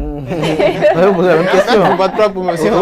Oui, la même question, oui. Oui, alors moi, et quand elle vient de souligner, moi, bon, Dieu m'a donné une petite voix. Bon, il y a les prestations d'orchestre. Voilà, je peux chanter, gagner un peu les 10 000, les 15 000. Au lieu de chanter, fredonner des chansons. Avec le salaire, voilà, et puis c'est bon. Au lieu de fredonner des chansons dans les oreilles des filles, pour les amener à dire oui, je suis d'accord avec toi. Et vous, Quentin? Bon, oui, comme à côté, je dirais tout de suite que au moins ici, on a eu la chance, en tout cas pour la formation que j'ai eu à faire, d'apprendre certaines choses qui ne sont pas forcément liées au journalisme, ou du moins, je dirais, l'évolution du journalisme comme JRI. Donc, moi, parfois, il m'arrive qu'on me sollicite et que je me retrouve pas sur des activités, mais sur d'autres terrains, à faire autre chose qui peut être un petit lien avec le journalisme, mais pas forcément le journalisme. Donc, je dirais que s'il faut avoir des revenus parallèles, des à côté comme on le dit, il vaut mieux que ça soit dans le même domaine ou dans un domaine parallèle pour nous faciliter la tâche. Sinon, ce sera très compliqué de le faire. Merci à vous pour vos différentes opinions. Moi, je dirais que je suis entièrement contre les à côté parce qu'ils sont aléatoires. Lorsqu'on parle d'à côté, selon moi, ce sont des revenus qui viennent de façon sporadique, des revenus qui ne sont pas, j'allais dire, constants. Et donc, tout ce qui vient de façon sporadique est parfois providentiel. Et donc, lorsque vous commettez l'erreur de bâtir votre vie, votre train de vie, de construire votre train de vie sur les à côté, on finit parfois par être surpris. Si nous n'avons pas l'accompagnement soutenu de la Providence, on finit par être surpris parce qu'il viendra un moment où on se dit les choses ne marchent plus, parce qu'on a construit sa vie sur, j'allais dire, le hasard, si on peut le dire ainsi, comme si quelqu'un qui achète un ticket de loto et qui le gratte. Je crois que le véritable problème, c'est de résoudre la question du sous-emploi. Lorsque cette problématique sera résolue, je crois que chacun pourra faire face à un salaire consistant qu'il perçoit, je peux dire ainsi, et par rapport à ce salaire-là, définir et régenter son train de vie. C'est bien important. En dehors de cela, si on décide d'entreprendre, il faut que cela se fasse de façon saine. Il ne faut pas tricher avec l'entreprise qui vous emploie parce qu'il y a un problème dans nos pays africains, c'est que lorsqu'on se soumet à un patron d'entreprise, on commet l'erreur de parfois vouloir souffler le chaud et le froid, si je peux le dire ainsi, altérer le chaud et le froid. On accepte des conditions parfois où on entre dans l'entreprise pas de façon régulière, mais on veut qu'on soit traité à la régulière, ce qui est totalement parfois incohérent. Et donc, on peut comprendre qu'on soit parfois dans des situations parfois pas très agréables. Mais l'idéal, c'est de faire ce qu'on a à faire dans la droiture, dans la justesse et dans la dévotion consistant à faire meilleur pour soi-même. Et je crois que la nature n'est jamais injuste. Tout sacrifice qui a été consenti pour quelqu'un sera tôt ou tard payé et soldé par la même nature dans d'autres circonstances. Et donc, lorsque vous le faites et que vous construisez votre train de vie sur la base du salaire aussi petit qu'il soit, la nature elle-même se charge de vous envoyer des ressources parfois illimitées, inattendues, parfois même hors cadre professionnel pour vous soutenir parce que la nature voit que quelque part vous êtes dévoué, quelque part vous êtes engagé et donc ce que vous percevez n'est pas consistant et donc la nature vous l'envoie. Donc je conclus, j'insiste sur le fait qu'il faut appeler à ce que nos gouvernants résolvent la question du sous-emploi parce que c'est ce qui nous tue pour la plupart en Afrique. On a en Europe par exemple des personnes qui sont éboueurs et qui arrivent à vivre décemment, si on peut le dire ainsi. On a des personnes parfois en Europe qui sont juste des agents d'entretien et qui vivent correctement. Alors que chez nous ici, en Afrique, celui qui est agent d'entretien se retrouve à 30 000, 40 000. En Europe, combien de personnes ont un gardien devant leur maison? Parce que c'est difficile de payer un gardien en Europe. Alors qu'ici, le gardien, le pauvre, il est là. Il ne doit pas dormir pendant que son patron dort, pendant qu'il surveille des dizaines, des centaines de millions de marchandises. Mais lui, il est assujetti à gagner 40, 50 000 francs CFA. Je crois que c'est là le véritable problème. C'est ça qu'il faut voir parce que ça amène parfois certains employés délicats, parfois ensevelis par les vicissitudes de la vie, mis sous l'étreinte pousser des problèmes de la vie à parfois tricher en volant parfois leur patron, parfois en commettant des délits. Et là, ce n'est pas du tout bien. Chers amis internautes, je vais vous inviter à vous engager dans une labeur dans laquelle vous aurez une subsistance qui soit en phase avec vos aspirations. Et je crois que Kanté Amoussou l'a dit tout à l'heure à l'entame de ses propos, il y a des salaires assez décents. Il y a des gens qui sont à 7 millions le mois, il y a des gens qui sont à 15 millions le mois. J'en ai entendu récemment encore être à 18 millions le mois. Et c'est des gens, c'est des humains à deux têtes, et pas deux têtes, à une tête autant pour moi, qui travaillent avec deux mains, deux pieds et qui travaillent pour des structures. Pourquoi pas? Lorsqu'on a des ambitions, il faut travailler pour concrétiser ces ambitions-là. Distinguez-vous, comme le disait un professeur à l'université, distinguez-vous, faites-vous remarquer et travaillez à atteindre ces sommets-là si vous aspirez cela. Mais si vous n'y aspirez pas, restez dans le confort de 30 000, 40 000, 50 000, 60 000, et là, vous serez mieux. Merci à Morissette, c'est ma souci. Merci à Diane Kouabou, merci à Achille Kounou, Kanté Amoussou, merci. Chers amis internautes, à présent, on passe à l'invité matinal de ce matin avec Sedami Médégan Fagla.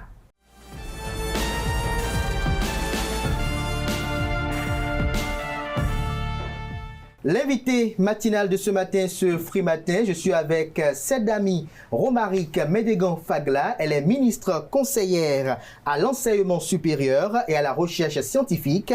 Elle a été députée au Parlement béninois de 2019 à 2023, notamment pour le compte de la 8e législature. Sedami Médégan Fagla, bonjour. Bonjour, monsieur Achirou. Merci d'avoir accepté l'invitation. Je vous remercie de m'avoir invité. Merci d'être là. Avec elle, chers amis internautes, nous allons passer au pain fin l'actualité politique béninoise, notamment la tentative de putsch déjouée le 7 décembre dernier à Cotonou. On parlera également de ce qui devrait faire l'actualité, notamment cette révision constitutionnelle qui a été un peu oubliée avec cette tentative de putsch. On en parlera et avec, si le temps nous le permet bien évidemment, on effectuera quelques commentaires de façon sommaire et expéditive sur les préparatifs pour le compte des législatives et communales pour le compte de sa circonscription électorale. Sedami Médégan Fagla, bonjour à nouveau. Bonjour. Comment va la République? La République se porte très bien. D'une part, les institutions fonctionnent, les ministres sont à leur poste, l'Assemblée nationale fonctionne, la Cour constitutionnelle fonctionne, la justice de notre pays fonctionne, les fonctionnaires sont à leur poste dans l'administration, les entreprises fonctionnent, la GDIZ fonctionne et on voit également le commerce fonctionne, hein, le dynamisme est là, on sent l'effervescence des fêtes, les étudiants fonctionnent, sont là, font leur vac à leurs occupations. Nos femmes des marchés vac à leurs occupations. Les boutiques sont ouvertes. La jeunesse est dehors pour célébrer cette période hein, et profiter de tout ce qu'il y a comme animation culturelle, etc. en ce moment. Donc la République se porte très bien. Les enfants ont été à l'école, vont à l'école. En réalité, les hôpitaux fonctionnent, donc la République fonctionne. Tout va bien. Tout va très bien. Lorsqu'on parcourt un peu les réseaux sociaux, il y a quand même de ces comptes-là, on serait quand même très actif aussi sur les réseaux sociaux, il y a ces comptes-là où on voit où il y a de la désinformation qui est émise, notamment sur cette tentative de push. Qu'est-ce que vous en pensez en tant qu'actrice politique? Eh bien, je pense que c'est un coup étant préparé, c'est un coup qui est préparé par certains ennemis du Bénin et ils avaient déjà préparé des contenus avant le putsch. Donc, ils sont en train de dérouler leur agenda, mais cela ne nous atteint pas parce que tout observateur averti, il suffirait de regarder l'actualité béninoise, de venir au Bénin, de jeter un coup d'œil à la télé, écouter nos radios pour voir que tout se passe très bien. Et même, nous avons les réseaux sociaux, voir sur les réseaux sociaux comment est-ce que l'effervescence de la période des fêtes est au top au Bénin comme d'habitude. Mais qui sont les ennemis du Bénin? Alors, moi je vais vous donner mon opinion personnelle. Hein. D'abord, nous avons malheureusement, mais vraiment à mon grand dam, des personnes qui sont de nationalité béninoise, qui se revendiquent de nationalité béninoise, qui, à mon avis, sont également des ennemis de leur propre pays, ce qui montre qu'on peut être né d'un père et d'une mère et être contre son père et sa mère. C'est un modèle qui ne me correspond pas. Nous avons également des pays alentours qui ne nous aiment pas. Il ne faut pas avoir peur de le dire. Pourquoi ils ne nous aimeront pas? Je pense qu'il y a plusieurs raisons.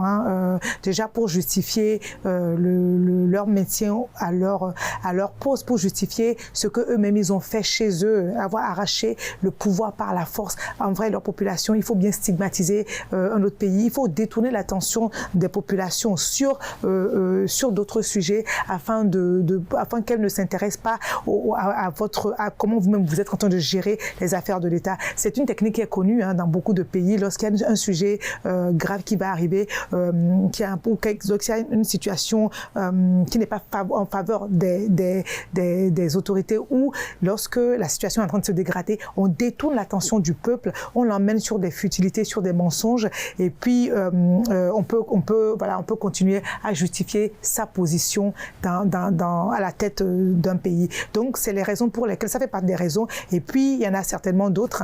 On a entendu parler de l'accès au port, etc.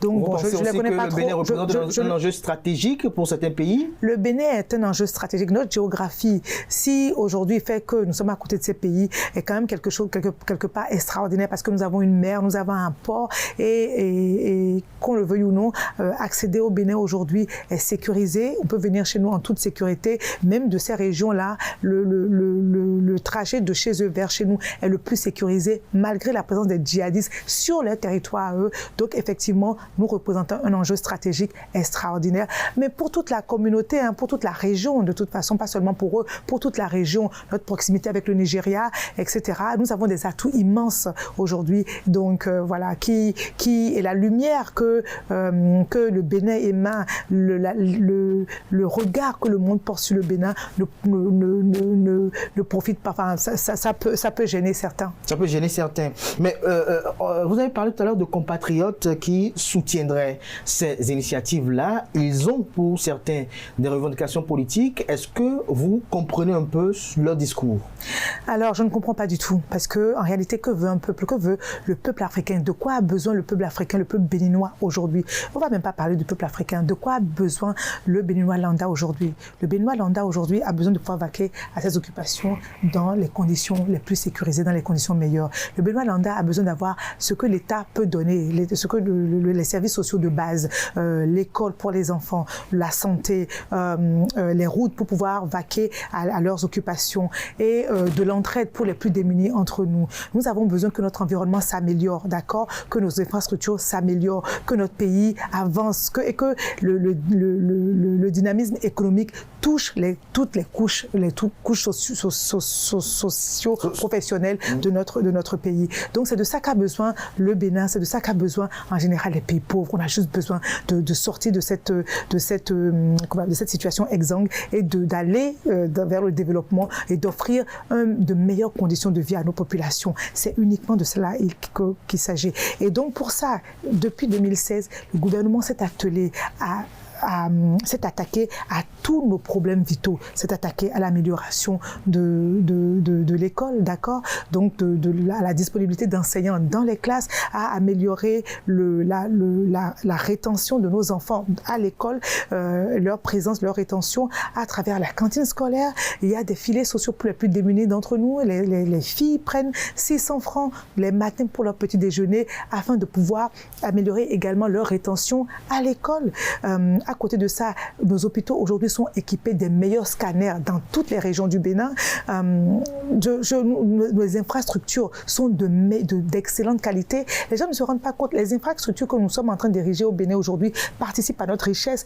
Il y a un pays, la richesse d'un pays est calculée sur beaucoup de choses en réalité, et notamment sur la qualité des infrastructures, la qualité, la quantité des infrastructures. Je dis souvent aux gens qui disent qui pensent que le fait de construire notre pays n'est pas la priorité. Je leur demande, quand vous descendez dans un pays occidental pour la première fois de votre vie, qu'est-ce qui vous frappe en fait? Vous ne voyez pas l'argent dont ce pays dispose tout de suite. Vous regardez les infrastructures, vous dites waouh, ils sont beaux, ils sont développés. C'est la première image, et c'est l'un des patrimoines les plus importants qui compte dans la richesse d'un pays. On peut avoir de l'or dans les sous-sols, on peut avoir du pétrole. Si on n'est pas capable de construire son pays, on demeure toujours un pays pauvre. Donc aujourd'hui, nous sommes en train d'améliorer nos infrastructures sur tous les plans et de rendre notre pays dynamique. On est en train de créer de nouveaux secteurs d'appel pour le tourisme, en valorisant notre culture. Vous savez bien, aujourd'hui, dans quelques jours, nous allons célébrer Vodou Days qui va amener des millions de personnes. Nous avons des millions de visiteurs qui viennent d'année en année pour les Vodou Days. Et vous imaginez bien ce que ça génère sur le plan économique. Mais pour tout le monde, pour le pays, pour monsieur et madame Landa qui habitent qui sont dans Ouida, dans Cotonou, même jusqu'à Grand Popo et qui vont louer cela. Vous imaginez l'impact que ça a sur le plan économique, même pour les vendeurs. Je me rappelle, il y a une vendeuse qui disait que pour la première fois de sa vie, elle a vendu Akassa à 25 000 francs, que merci à Patrice Salon, elle a vendu Akassa à 25 000 francs à un touriste. Une boule d'Akassa à 25 000 francs à un touriste. C'est pour vous dire ce que ça apporte à monsieur et madame Landa tous les jours, que le fait que nous ayons ouvert, nous sommes en train d'ouvrir notre pays au tourisme. On a travaillé sur l'image du Bénin. L'image du Bénin aujourd'hui est connue, saluée, reconnue. D'abord, à partir de l'effort que le gouvernement a fait pour la transparence de la gestion de nos fonds publics, c'est d'abord ça qui a permis, qui a été le premier travail qui permet aujourd'hui aux investisseurs de venir dépenser leur argent dans notre pays, d'investir massivement chez nous en toute sécurité. Et ensuite, nous sommes en train d'améliorer notre environnement pour que les touristes puissent venir trouver des choses à voir. Nous avons des musées qui sont en construction. Donc voilà, on a commencé même par Pendjari, le parc de Pendjari, où des millions, des milliards de francs CFA ont été investis pour faire le premier appel de touristes et en faire le parc le plus dynamique, le plus beau de la sous-région. Donc vraiment, en tout cas, notre pays est attractif aujourd'hui. Il y a tellement de réalisations. Tellement de réalisations. On n'a même pas le temps. Voilà, on a comme l'impression qu'il y a de vos compatriotes qui ne voient pas ces réalisations, qui vous reprochent bien d'autres choses. Tout à l'heure, on parlait d'ennemis de... Oui, malheureusement, Bénin, oui. Même Dieu n'a pas l'unanimité. Voilà, Dieu, malgré la foi des Africains, malgré sa bonté, malgré tout ce que tout le monde dit de Dieu, eh ben, Dieu n'a pas l'unanimité. Donc, on ne va pas avoir la prétention de convaincre tous nos concitoyens, mais je leur demande de mettre de l'eau dans leur vin. Parce que, en réalité, ces personnes qui disent ça, je suis même surprise parce que ce sont des personnes qui vivent beaucoup en Occident, qui voyagent, qui vont en Occident, qui voient d'autres pays et qui ne veulent pas que nous progressions pour atteindre ces modèles-là et qu'on emprunte le chemin rapidement pour atteindre ces modèles-là. Donc, pour développer un pays dans le contexte mondial aujourd'hui où tout est cher, où la géopolitique est beaucoup plus compliquée, où les grands groupes qui ont de l'argent, qui vont investir, ne veulent même plus investir dans les pays vraiment comme les nôtres, parce que l'ayant fait en Asie, ils ont remarqué que l'Asie, aujourd'hui, 50 ans plus tard, les a dépassés sur le plan en termes de puissance, que ce soit technologique, financière, etc. Donc, ils sont plus prêts à aller dans les pays pauvres, délocaliser dans les pays pauvres. Donc, dans un contexte comme le nôtre, c'est 10 fois plus difficile de développer un pays et de développer rapidement. Et pourtant, ce gouvernement a trouvé les voies et les moyens, s'attelle nuit et jour pour nous emmener sur le chemin rapidement. Donc, de la patience. Et au contraire, le patriotisme devrait être justement de créer tout l'environnement pour que tout le monde soit tourné vers les efforts que nous sommes en train de faire, qu'on appelle tout le monde à la patience, que chacun joue son rôle dans le contexte actuel et dans 20 ans, 30 ans, le Bénin sera un autre Bénin. Sadami Romaric Meneghan-Fagla, il y a certaines personnes qui estiment qu'au regard des événements, de leur tournure et des enjeux que vous avez présentés tout à l'heure, quand même de façon sommaire, en filigrane, j'allais dire, géostratégique que représente le Bénin, qu'il faut que les Béninois se parlent. C'est-à-dire ? Ils estiment que peut-être il doit y avoir des assises. Pourquoi ? Il y a des assises lorsqu'il y a des crises politiques. Quelle crise politique vous notez au Bénin ? Voyez-vous, je suis en train de regarder sur vos écrans, les gens sont en train de vaquer à leurs occupations. Quelle crise politique il y a au Bénin ? Il y a eu des assises convoquées avant la révision de la Constitution de 2019, parce que là, effectivement, c'était la première révision de la Constitution. Nous sortions des élections législatives de 2019, où pour la première fois, notre pays, il y a eu un peu d'agitation. Donc, après ça, effectivement, le contexte était propice pour qu'il y ait ce que vous avez appelé des assises nationales. Tous les partis politiques ont répondu présent. Voilà, lui avait eu un dialogue politique national, à part un seul qui fait toujours, qui essaie toujours de ramener le trouble dans le pays. Donc, bon, ce dialogue a eu lieu et tous les acteurs politiques qui ont participé à ce dialogue ont acté la révision de la Constitution. C'est terminé. Nous sommes sur le chemin. Nous avons passé ce temps-là aujourd'hui. Le président Talon va passer son mandat dans quelques jours, dans quelques mois d'ailleurs, dans quelques mois. Donc, lui va passer le témoin dans quelques mois. Donc, franchement, on n'a pas le temps. Tout à l'heure, vous avez indexé quand même certains salaires nommés qu'ils sont en train de tout le temps faire le tour ou créer le trouble dans le pays.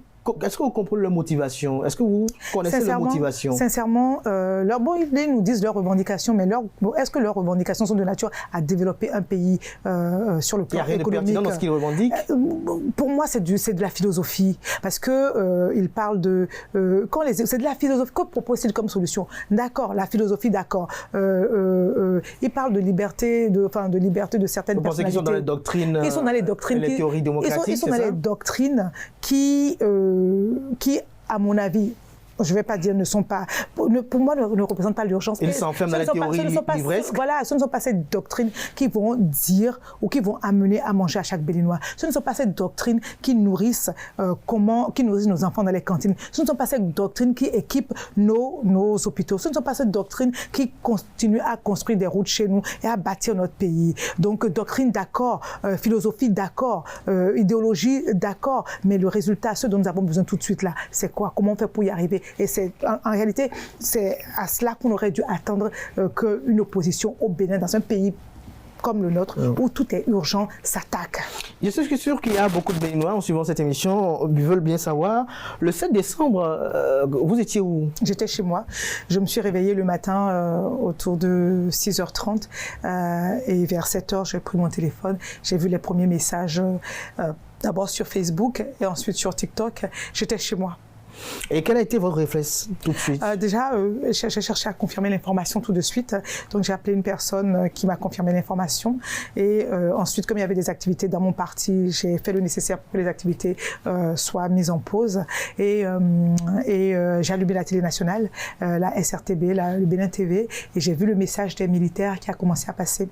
Mais tout de suite, j'ai interrogé certaines personnes qui m'avaient déjà expliqué que la situation était sous contrôle, puisque ça s'est déroulé en principe, particulièrement la nuit, où les mutins étaient chez le chef de l'État autour de 5h du matin. Donc les mutins avaient déjà été repoussés, et c'est parce qu'ils ont été repoussés qu'ils ont été repoussés et ils se sont dirigés ensuite avec vers la SRTB, donc vers Bénin Télé. Donc le plus gros était terminé déjà, c'est de la riposte était maîtrisée et nous avons vu ce qu'ils ont enregistré qui est passé sur les chaînes, mais dans le même temps la riposte pour les délogés de la SRTB a eu lieu tout de suite et puis ça s'est arrêté. Est-ce que vous n'avez pas été inquiète à un moment donné? Est-ce que vous n'avez pas été envahi de sentiments? Sincèrement, quand j'ai vu ça, d'abord, quand j'ai vu l'image, ça ne nous ressemblait tellement pas. Nous avons tellement dépassé ce niveau que je me suis dit... Je me suis dit c'est quoi, ceux qui étaient devant l'écran, ils ne vous paraissaient pas convaincants? Mais ça c'est pas le Bénin d'aujourd'hui. C'est quoi, les militaires là ne vous paraissaient pas convaincants? Il y avait de l'amateurisme. On voyait bien les casques à travers, le français un peu, machin, les revendications, sincèrement. Voilà, c'est pas...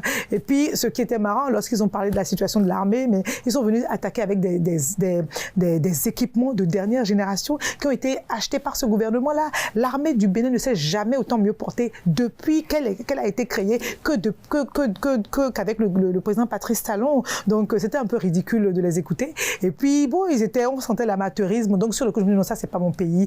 Et puis, je savais de toute façon que ce pays est quand même... comme le dit le chef d'État, a une âme au-delà de ça et que quelque chose se passerait. J'avais une confiance, une sérénité.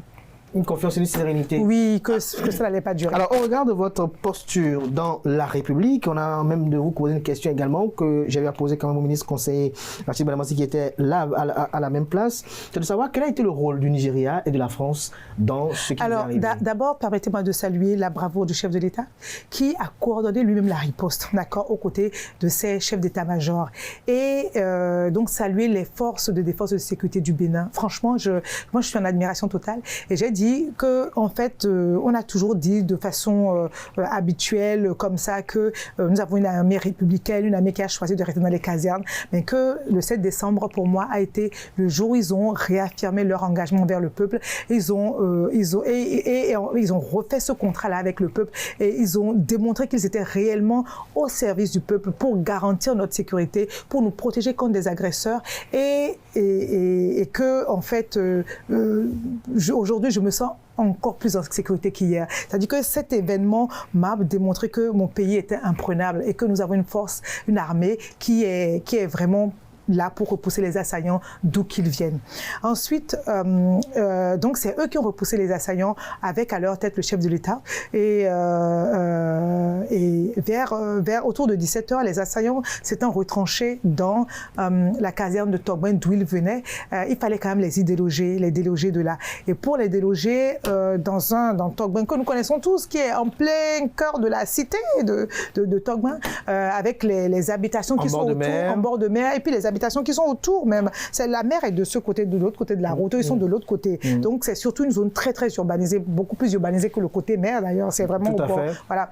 Donc au bord de la grande voie, franchement, pour les déloger, il aurait, avec l'armée qui les a encerclés, vous savez, lorsque vous tirez des armées, avec des équipements de ce niveau de calibre, de qualité, les dégâts vont partout. Et voilà, le dégât autour aurait été tellement immense que le chef de l'État ne voulait pas qu'il y ait de victimes. Il a demandé que la riposte se fasse, qu'on les déloge sans une seule victime, y compris parmi eux, parce qu'il estime que c'est parce qu'un fils du pays a péché contre le pays qu'on doit forcément lui ôter la vie pour estimer qu'il a payé envers la société, que la justice est là pour faire son boulot. Donc c'est en cherchant la solution pour ne pas mettre en danger la vie de nos concitoyens qui habitent autour et même des assaillants que la question de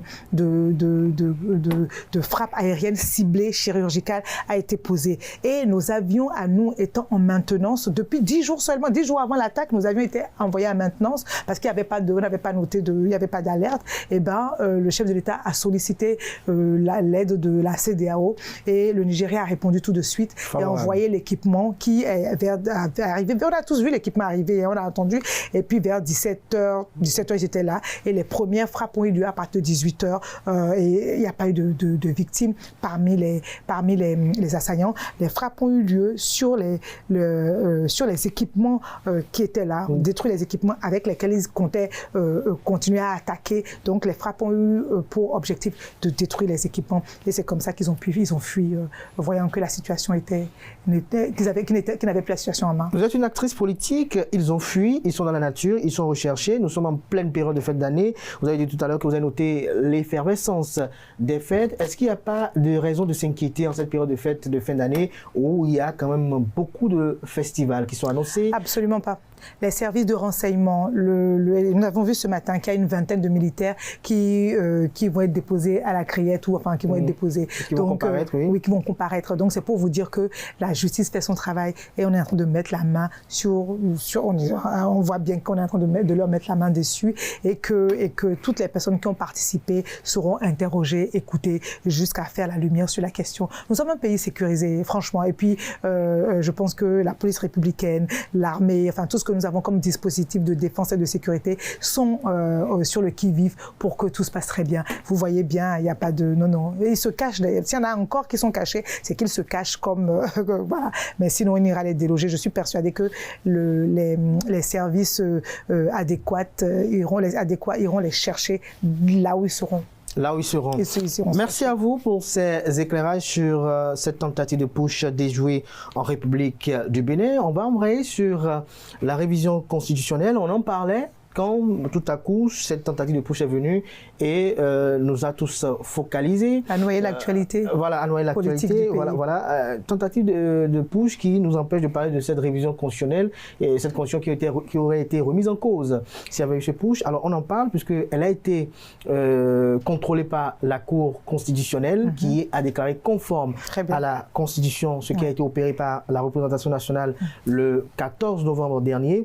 Alors comment expliquez-vous que notre Constitution ait besoin de septennat? en son sein et que désormais nous avons besoin d'un Sénat en République du Bénin? Alors d'abord, je voudrais dire que cette révision de la Constitution est arrivée à point nommé. Vous savez, je le répète, le Bénin est un pays béni parce que sans savoir que on allait chercher à nous déstabiliser. Oui. Nous avions prévu de quoi ancrer notre démocratie dans la durée, en fait, en créant à travers cette révision de la Constitution une nouvelle institution, le Sénat, qui sera garant de garant de notre paix, de la paix politique, des relations entre les politiques, le gouvernement, la population. Donc qui en fait c'est un chapeau supplémentaire pour garantir, raffermir et ancrer notre démocratie dans la durée.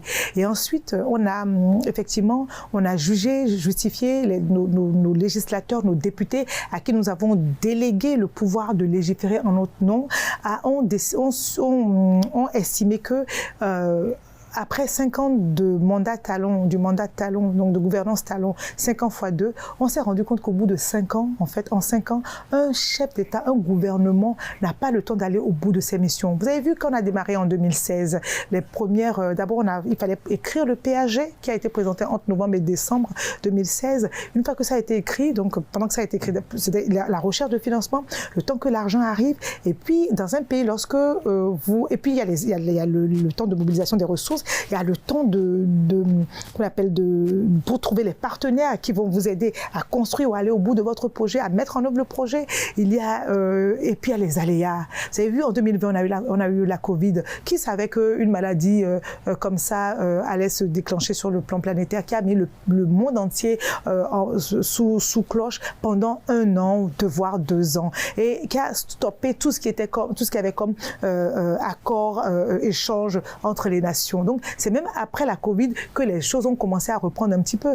Et à côté de ça, qu'est-ce qu'on a eu, la guerre en Russie. Donc, franchement, il y a tellement d'événements qu'on ne maîtrise pas, que en 5 ans, un gouvernant peut avoir de bonnes idées et ne pas arriver à les mettre en œuvre rapidement. Nous l'avons vécu, c'est une réalité. Et on estime que si, au regard de la manière dont nous fonctionnons aujourd'hui, si notre démocratie est raffermie, si les institutions fonctionnent, si nous avons des gouvernants qui ont compris que ce qui importe aujourd'hui au Bénin, c'est la transparence dans la gestion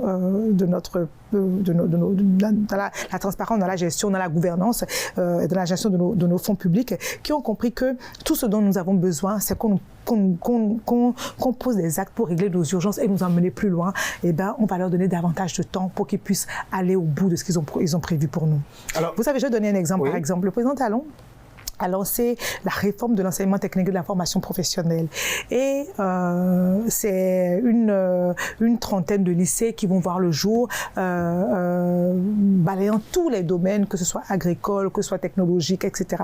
Des lycées de dernière génération, de modernes, qu'on ne trouve dans aucun pays en Afrique, là, tout de suite. C'est un projet pour lequel 400 milliards de francs CFA ont été mobilisés. Mais les enseignants ont été envoyés pour étudier, pour être formés en France, au Canada, etc.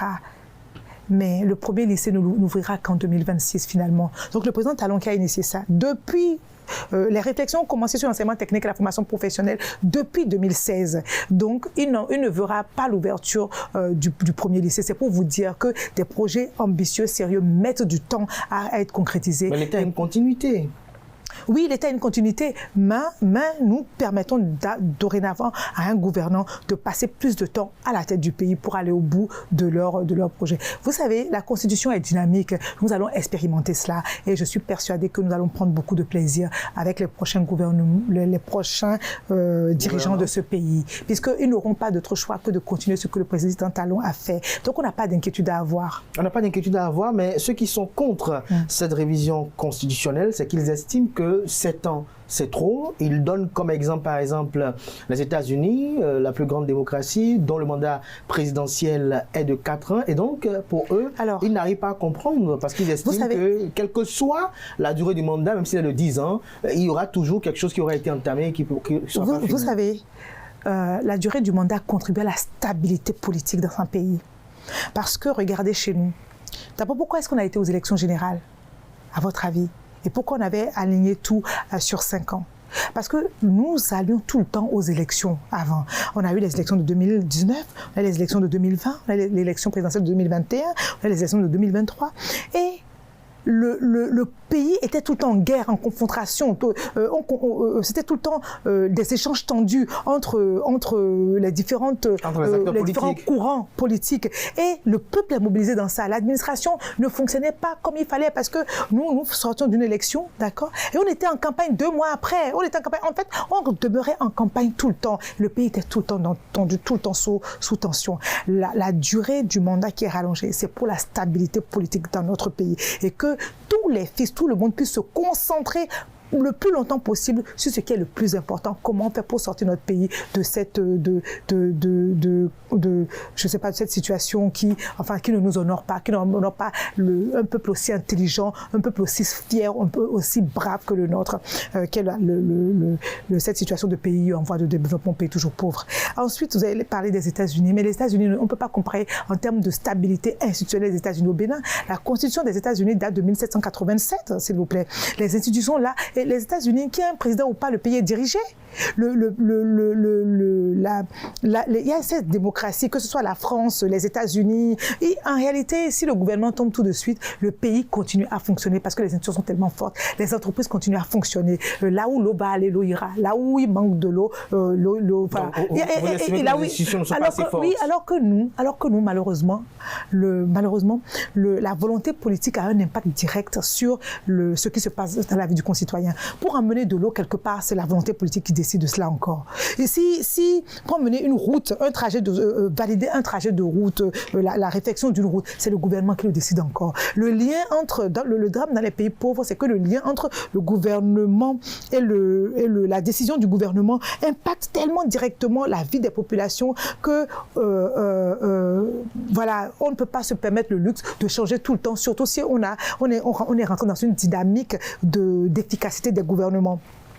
Les États-Unis, c'est un pays démocratique. On ne peut pas se comparer en termes de stabilité et de fonctionnement. Les entreprises fonctionnent, qu'il y ait un gouvernement ou pas, les entreprises fonctionnent aux États-Unis. La GDZ ça a été créé par la volonté d'un homme, le président Patrice Talon. Donc, c'est pour vous montrer que chaque action qui est posée et chaque action qui est posée, qui influence positivement le pays, est posée dans nos pays dans les pays pauvres, par un homme politique. C'est une question de volonté d'un gouvernement. Voilà. Alors, Sadami Ménégan Fagla, dites-nous, comment vous expliquez alors le Sénat?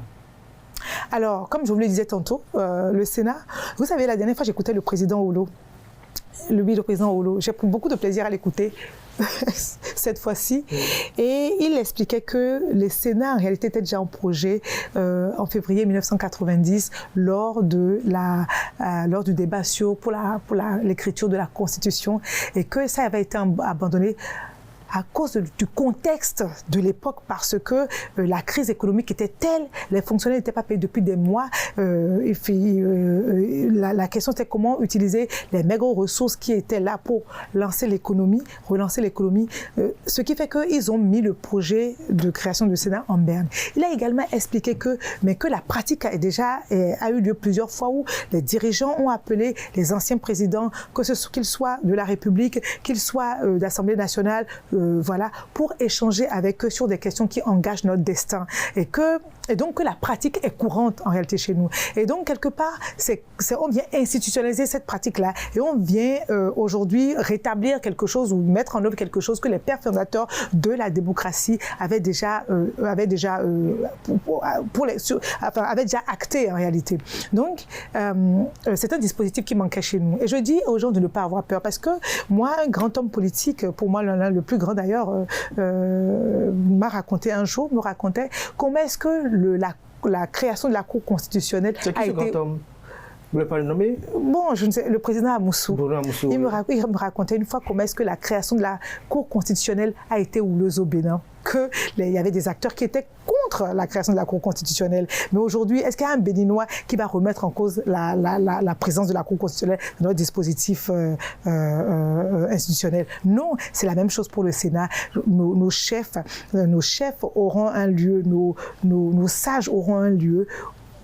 Depuis ce lieu, ils pourront garantir la paix politique de notre pays. Ils pourront garantir la stabilité de notre pays. Ils pourront garantir la sécurité de notre pays. Ils vont permettre à notre démocratie d'être plus solide, d'être pérenne et veiller sur tout ce qui va, les relations entre les politiques et le gouvernement, afin que chacun se concentre sur son rôle et que nous puissions poursuivre notre marche vers le développement. Alors, certaines personnes s'interrogent de savoir est-ce qu'avec ce Sénat-là, il n'y aura pas une rivalité entre le Sénat et l'exécutif, notamment le président de la République? Oh, pas du tout, puisque les rôles sont bien définis. Hein. Le Sénat ne légifère pas, donc il n'y a même pas de compétition entre eux et l'Assemblée nationale. Le Sénat est un arbitre, en fait. C'est un arbitre des relations. Mais lorsqu'on sait que ces arbitres-là qui vont se retrouver au Sénat ont été, pour certains acteurs politiques, notamment le président de l'Assemblée nationale et le président de la République, est-ce qu'après, dans leurs décisions, ne vont pas transparaître leur position partisane? Par exemple... Alors, il est interdit qu'ils soient partisans. Imaginez, je donne un exemple, par exemple, imaginez qu'après Patrice Talon, il y avait le Sénat et que Boni Aïe se retrouvait à la tête du Sénat. Comment aurait été... Bon, mais quelque part, bon, en même temps, c'est ça, parce que, vous savez, le Sénat, s'il y avait eu Yahi Boni, président du Sénat. Le président du Sénat, Dossou, Robert Dossou, Théodore Olo, dans ce Sénat-là.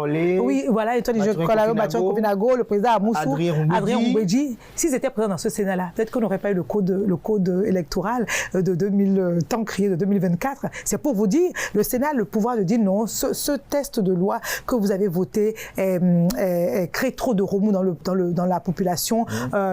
Il faut le mettre en suspens pour l'instant. C'est ça la force du Sénat. Mais il n'y a aucun conflit entre ça. En fait, le Sénat est là pour dire non, ça, c'est pas bien pour la paix. Ça, c'est pas le moment, c'est trop tôt. Le Sénat est là pour jouer ce rôle-là. Et leur décision est sans recours. Une fois que ce sera fait, voilà, on fera confiance à nos sages. Vous savez, dans votre famille... Est-ce qu'il n'y aura pas de prérogative non, il n'y en aura pas. Non plus? Non, pas du tout. La Cour constitutionnelle est garante de la Constitution. C'est pas du tout le même rôle. Eux, ils sont garants de la paix politique et la Cour constitutionnelle est garant de la Constitution. C'est-à-dire que quand une loi arrive, quand les députés prennent une loi, la Cour constitutionnelle doit dire est-ce que cette loi est conforme à ce qui a été écrit dans la Constitution? C'est ça le rôle de la Cour constitutionnelle. Il faut vraiment bien connaître ça, en fait. Et d'abord, d'ailleurs, il y a eu beaucoup d'erreurs. Beaucoup de nos concitoyens nous saisissent la Cour constitutionnelle à tort et à travers pour des questions même qui relèvent des libertés fondamentales. Mais la Cour constitutionnelle est garante de ce qui se passe, de ce que les dispositions qui sont prises par les textes de loi répondent à la Constitution, aux prescriptions de la Constitution. Son rôle s'arrête là, en réalité. Donc, il n'y a aucun conflit. Le Sénat ne s'occupe pas de cela. Le Sénat s'occupe des relations politiques entre l'exécutif, entre toutes ces institutions-là, et surtout entre l'exécutif et le Parlement, et surtout que tout ce qui sera fait garantisse la paix, la quiétude dans notre pays, et permette à chaque institution de fonctionner normalement, de jouer son rôle. Vous voulez dire quelque chose tout à l'heure pour conclure? Ça vous a échappé. Oui. Alors, très rapidement, vous allez nous dire comment comparer les élections législatives et communales. Très bien. En tout cas, dans ma circonscription, nous sommes en mouvement. Les candidats pour les élections législatives et les candidats pour les élections communales sont en mouvement. Et dès que la campagne sera lancée, ils sont en train de prendre les dispositions de pré-campagne et dès que la campagne sera lancée, vous les verrez sur les terrains pour aller continuer à échanger avec nos compatriotes et leur expliquer pourquoi il faut donner leur confiance à mon parti politique. Vous n'avez pas peur des démocrates aux législatives? Écoutez, non, nous n'en avons pas peur parce que nous avons quand même un bilan très important. Les partis de la mouvance étant à part entière membres de la gouvernance du dispositif qui gouverne aujourd'hui, nous avons des résultats à présenter à nos compatriotes et nous allons nous soumettre à leurs sanctions sans crainte. Sans crainte. Oui. Merci à vous, c'est Dami Romaric Ménégan-Fagla. Nous sommes à la fin de cet entretien matinal. Merci d'être là malgré l'agenda. Merci d'avoir accepté l'invitation. Vous allez regarder droit dans votre caméra et dire quelques mots à nos amis internautes avant que je puisse conclure. Très bien. Chers amis internautes, je voudrais saluer la facilité avec laquelle chacun a repris sa place, enfin chacun a repris son rythme habituel dès dimanche soir d'ailleurs, dès dimanche 7 décembre au soir et dès le lendemain. Donc notre pays est un pays sécurisé, est un pays de paix, c'est un pays où nous aimons la joie de vivre et où chacun vague à ses occupations en toute sécurité. Et c'est cela seulement que nous allons retenir de notre pays. Dans quelques jours, nous allons recevoir des festivaliers qui vont arriver pour Willow Bayard, pour Vodou Days. Apprêtons-nous à les accueillir et que chacun soit en poste pour montrer que notre pays reste toujours ce pays beau, ce monde des splendeurs, et que nous sommes le peuple accueillant, le plus accueillant de la sous-région.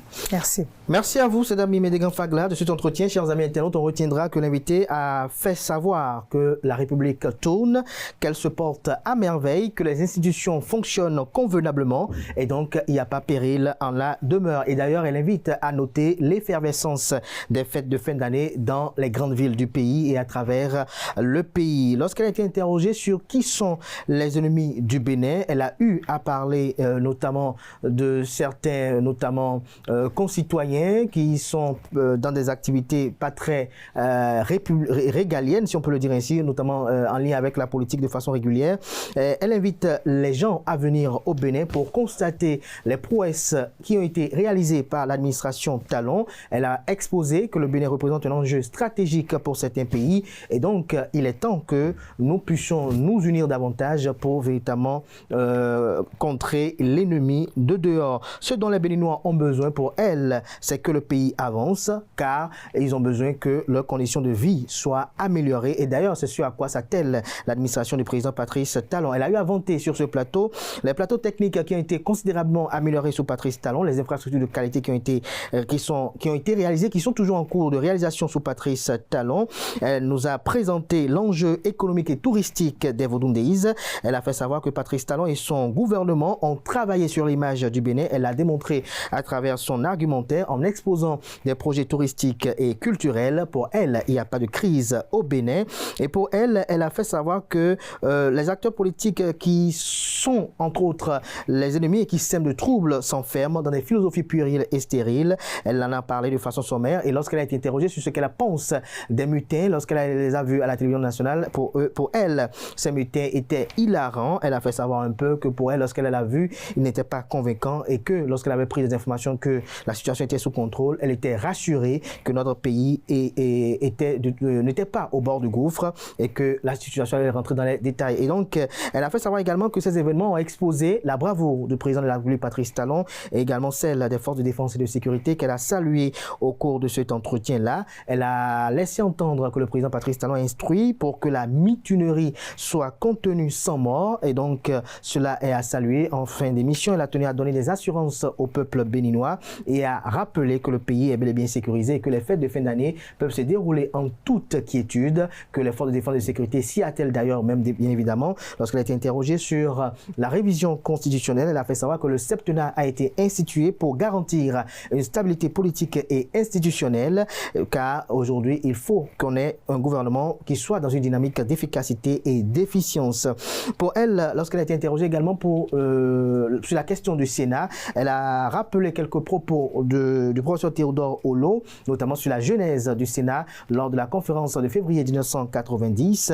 Pour elle, c'est la formalisation d'un cadre existant et donc l'institution du Sénat ne change rien au fonctionnement des institutions existantes dans la République. Elle a rendu un hommage de façon, je l'ai poussé à le rendre bien évidemment cet hommage au président Bruno Amoussou, qu'elle qualifie de grand homme politique, avec lequel elle a eu à partager avec nous une anecdote sur la création notamment de la Cour constitutionnelle. Et donc pour elle, il n'y a pas péril dans la demeure. Le Sénat qui a été institué, bientôt les Béninois vont davantage saluer cette institution lorsqu'on peut déduire de ses propos, et ils vont bien évidemment aller vers cette institution et l'appeler à des arbitrages.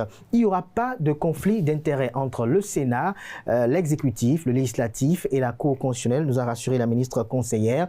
Lorsqu'elle a été interrogée sur la législative, elle a fait savoir que tout se prépare bien et qu'ils n'ont pas peur des démocrates. J'espère que j'ai été fidèle à vos propos. Vous avez été très fidèle, franchement.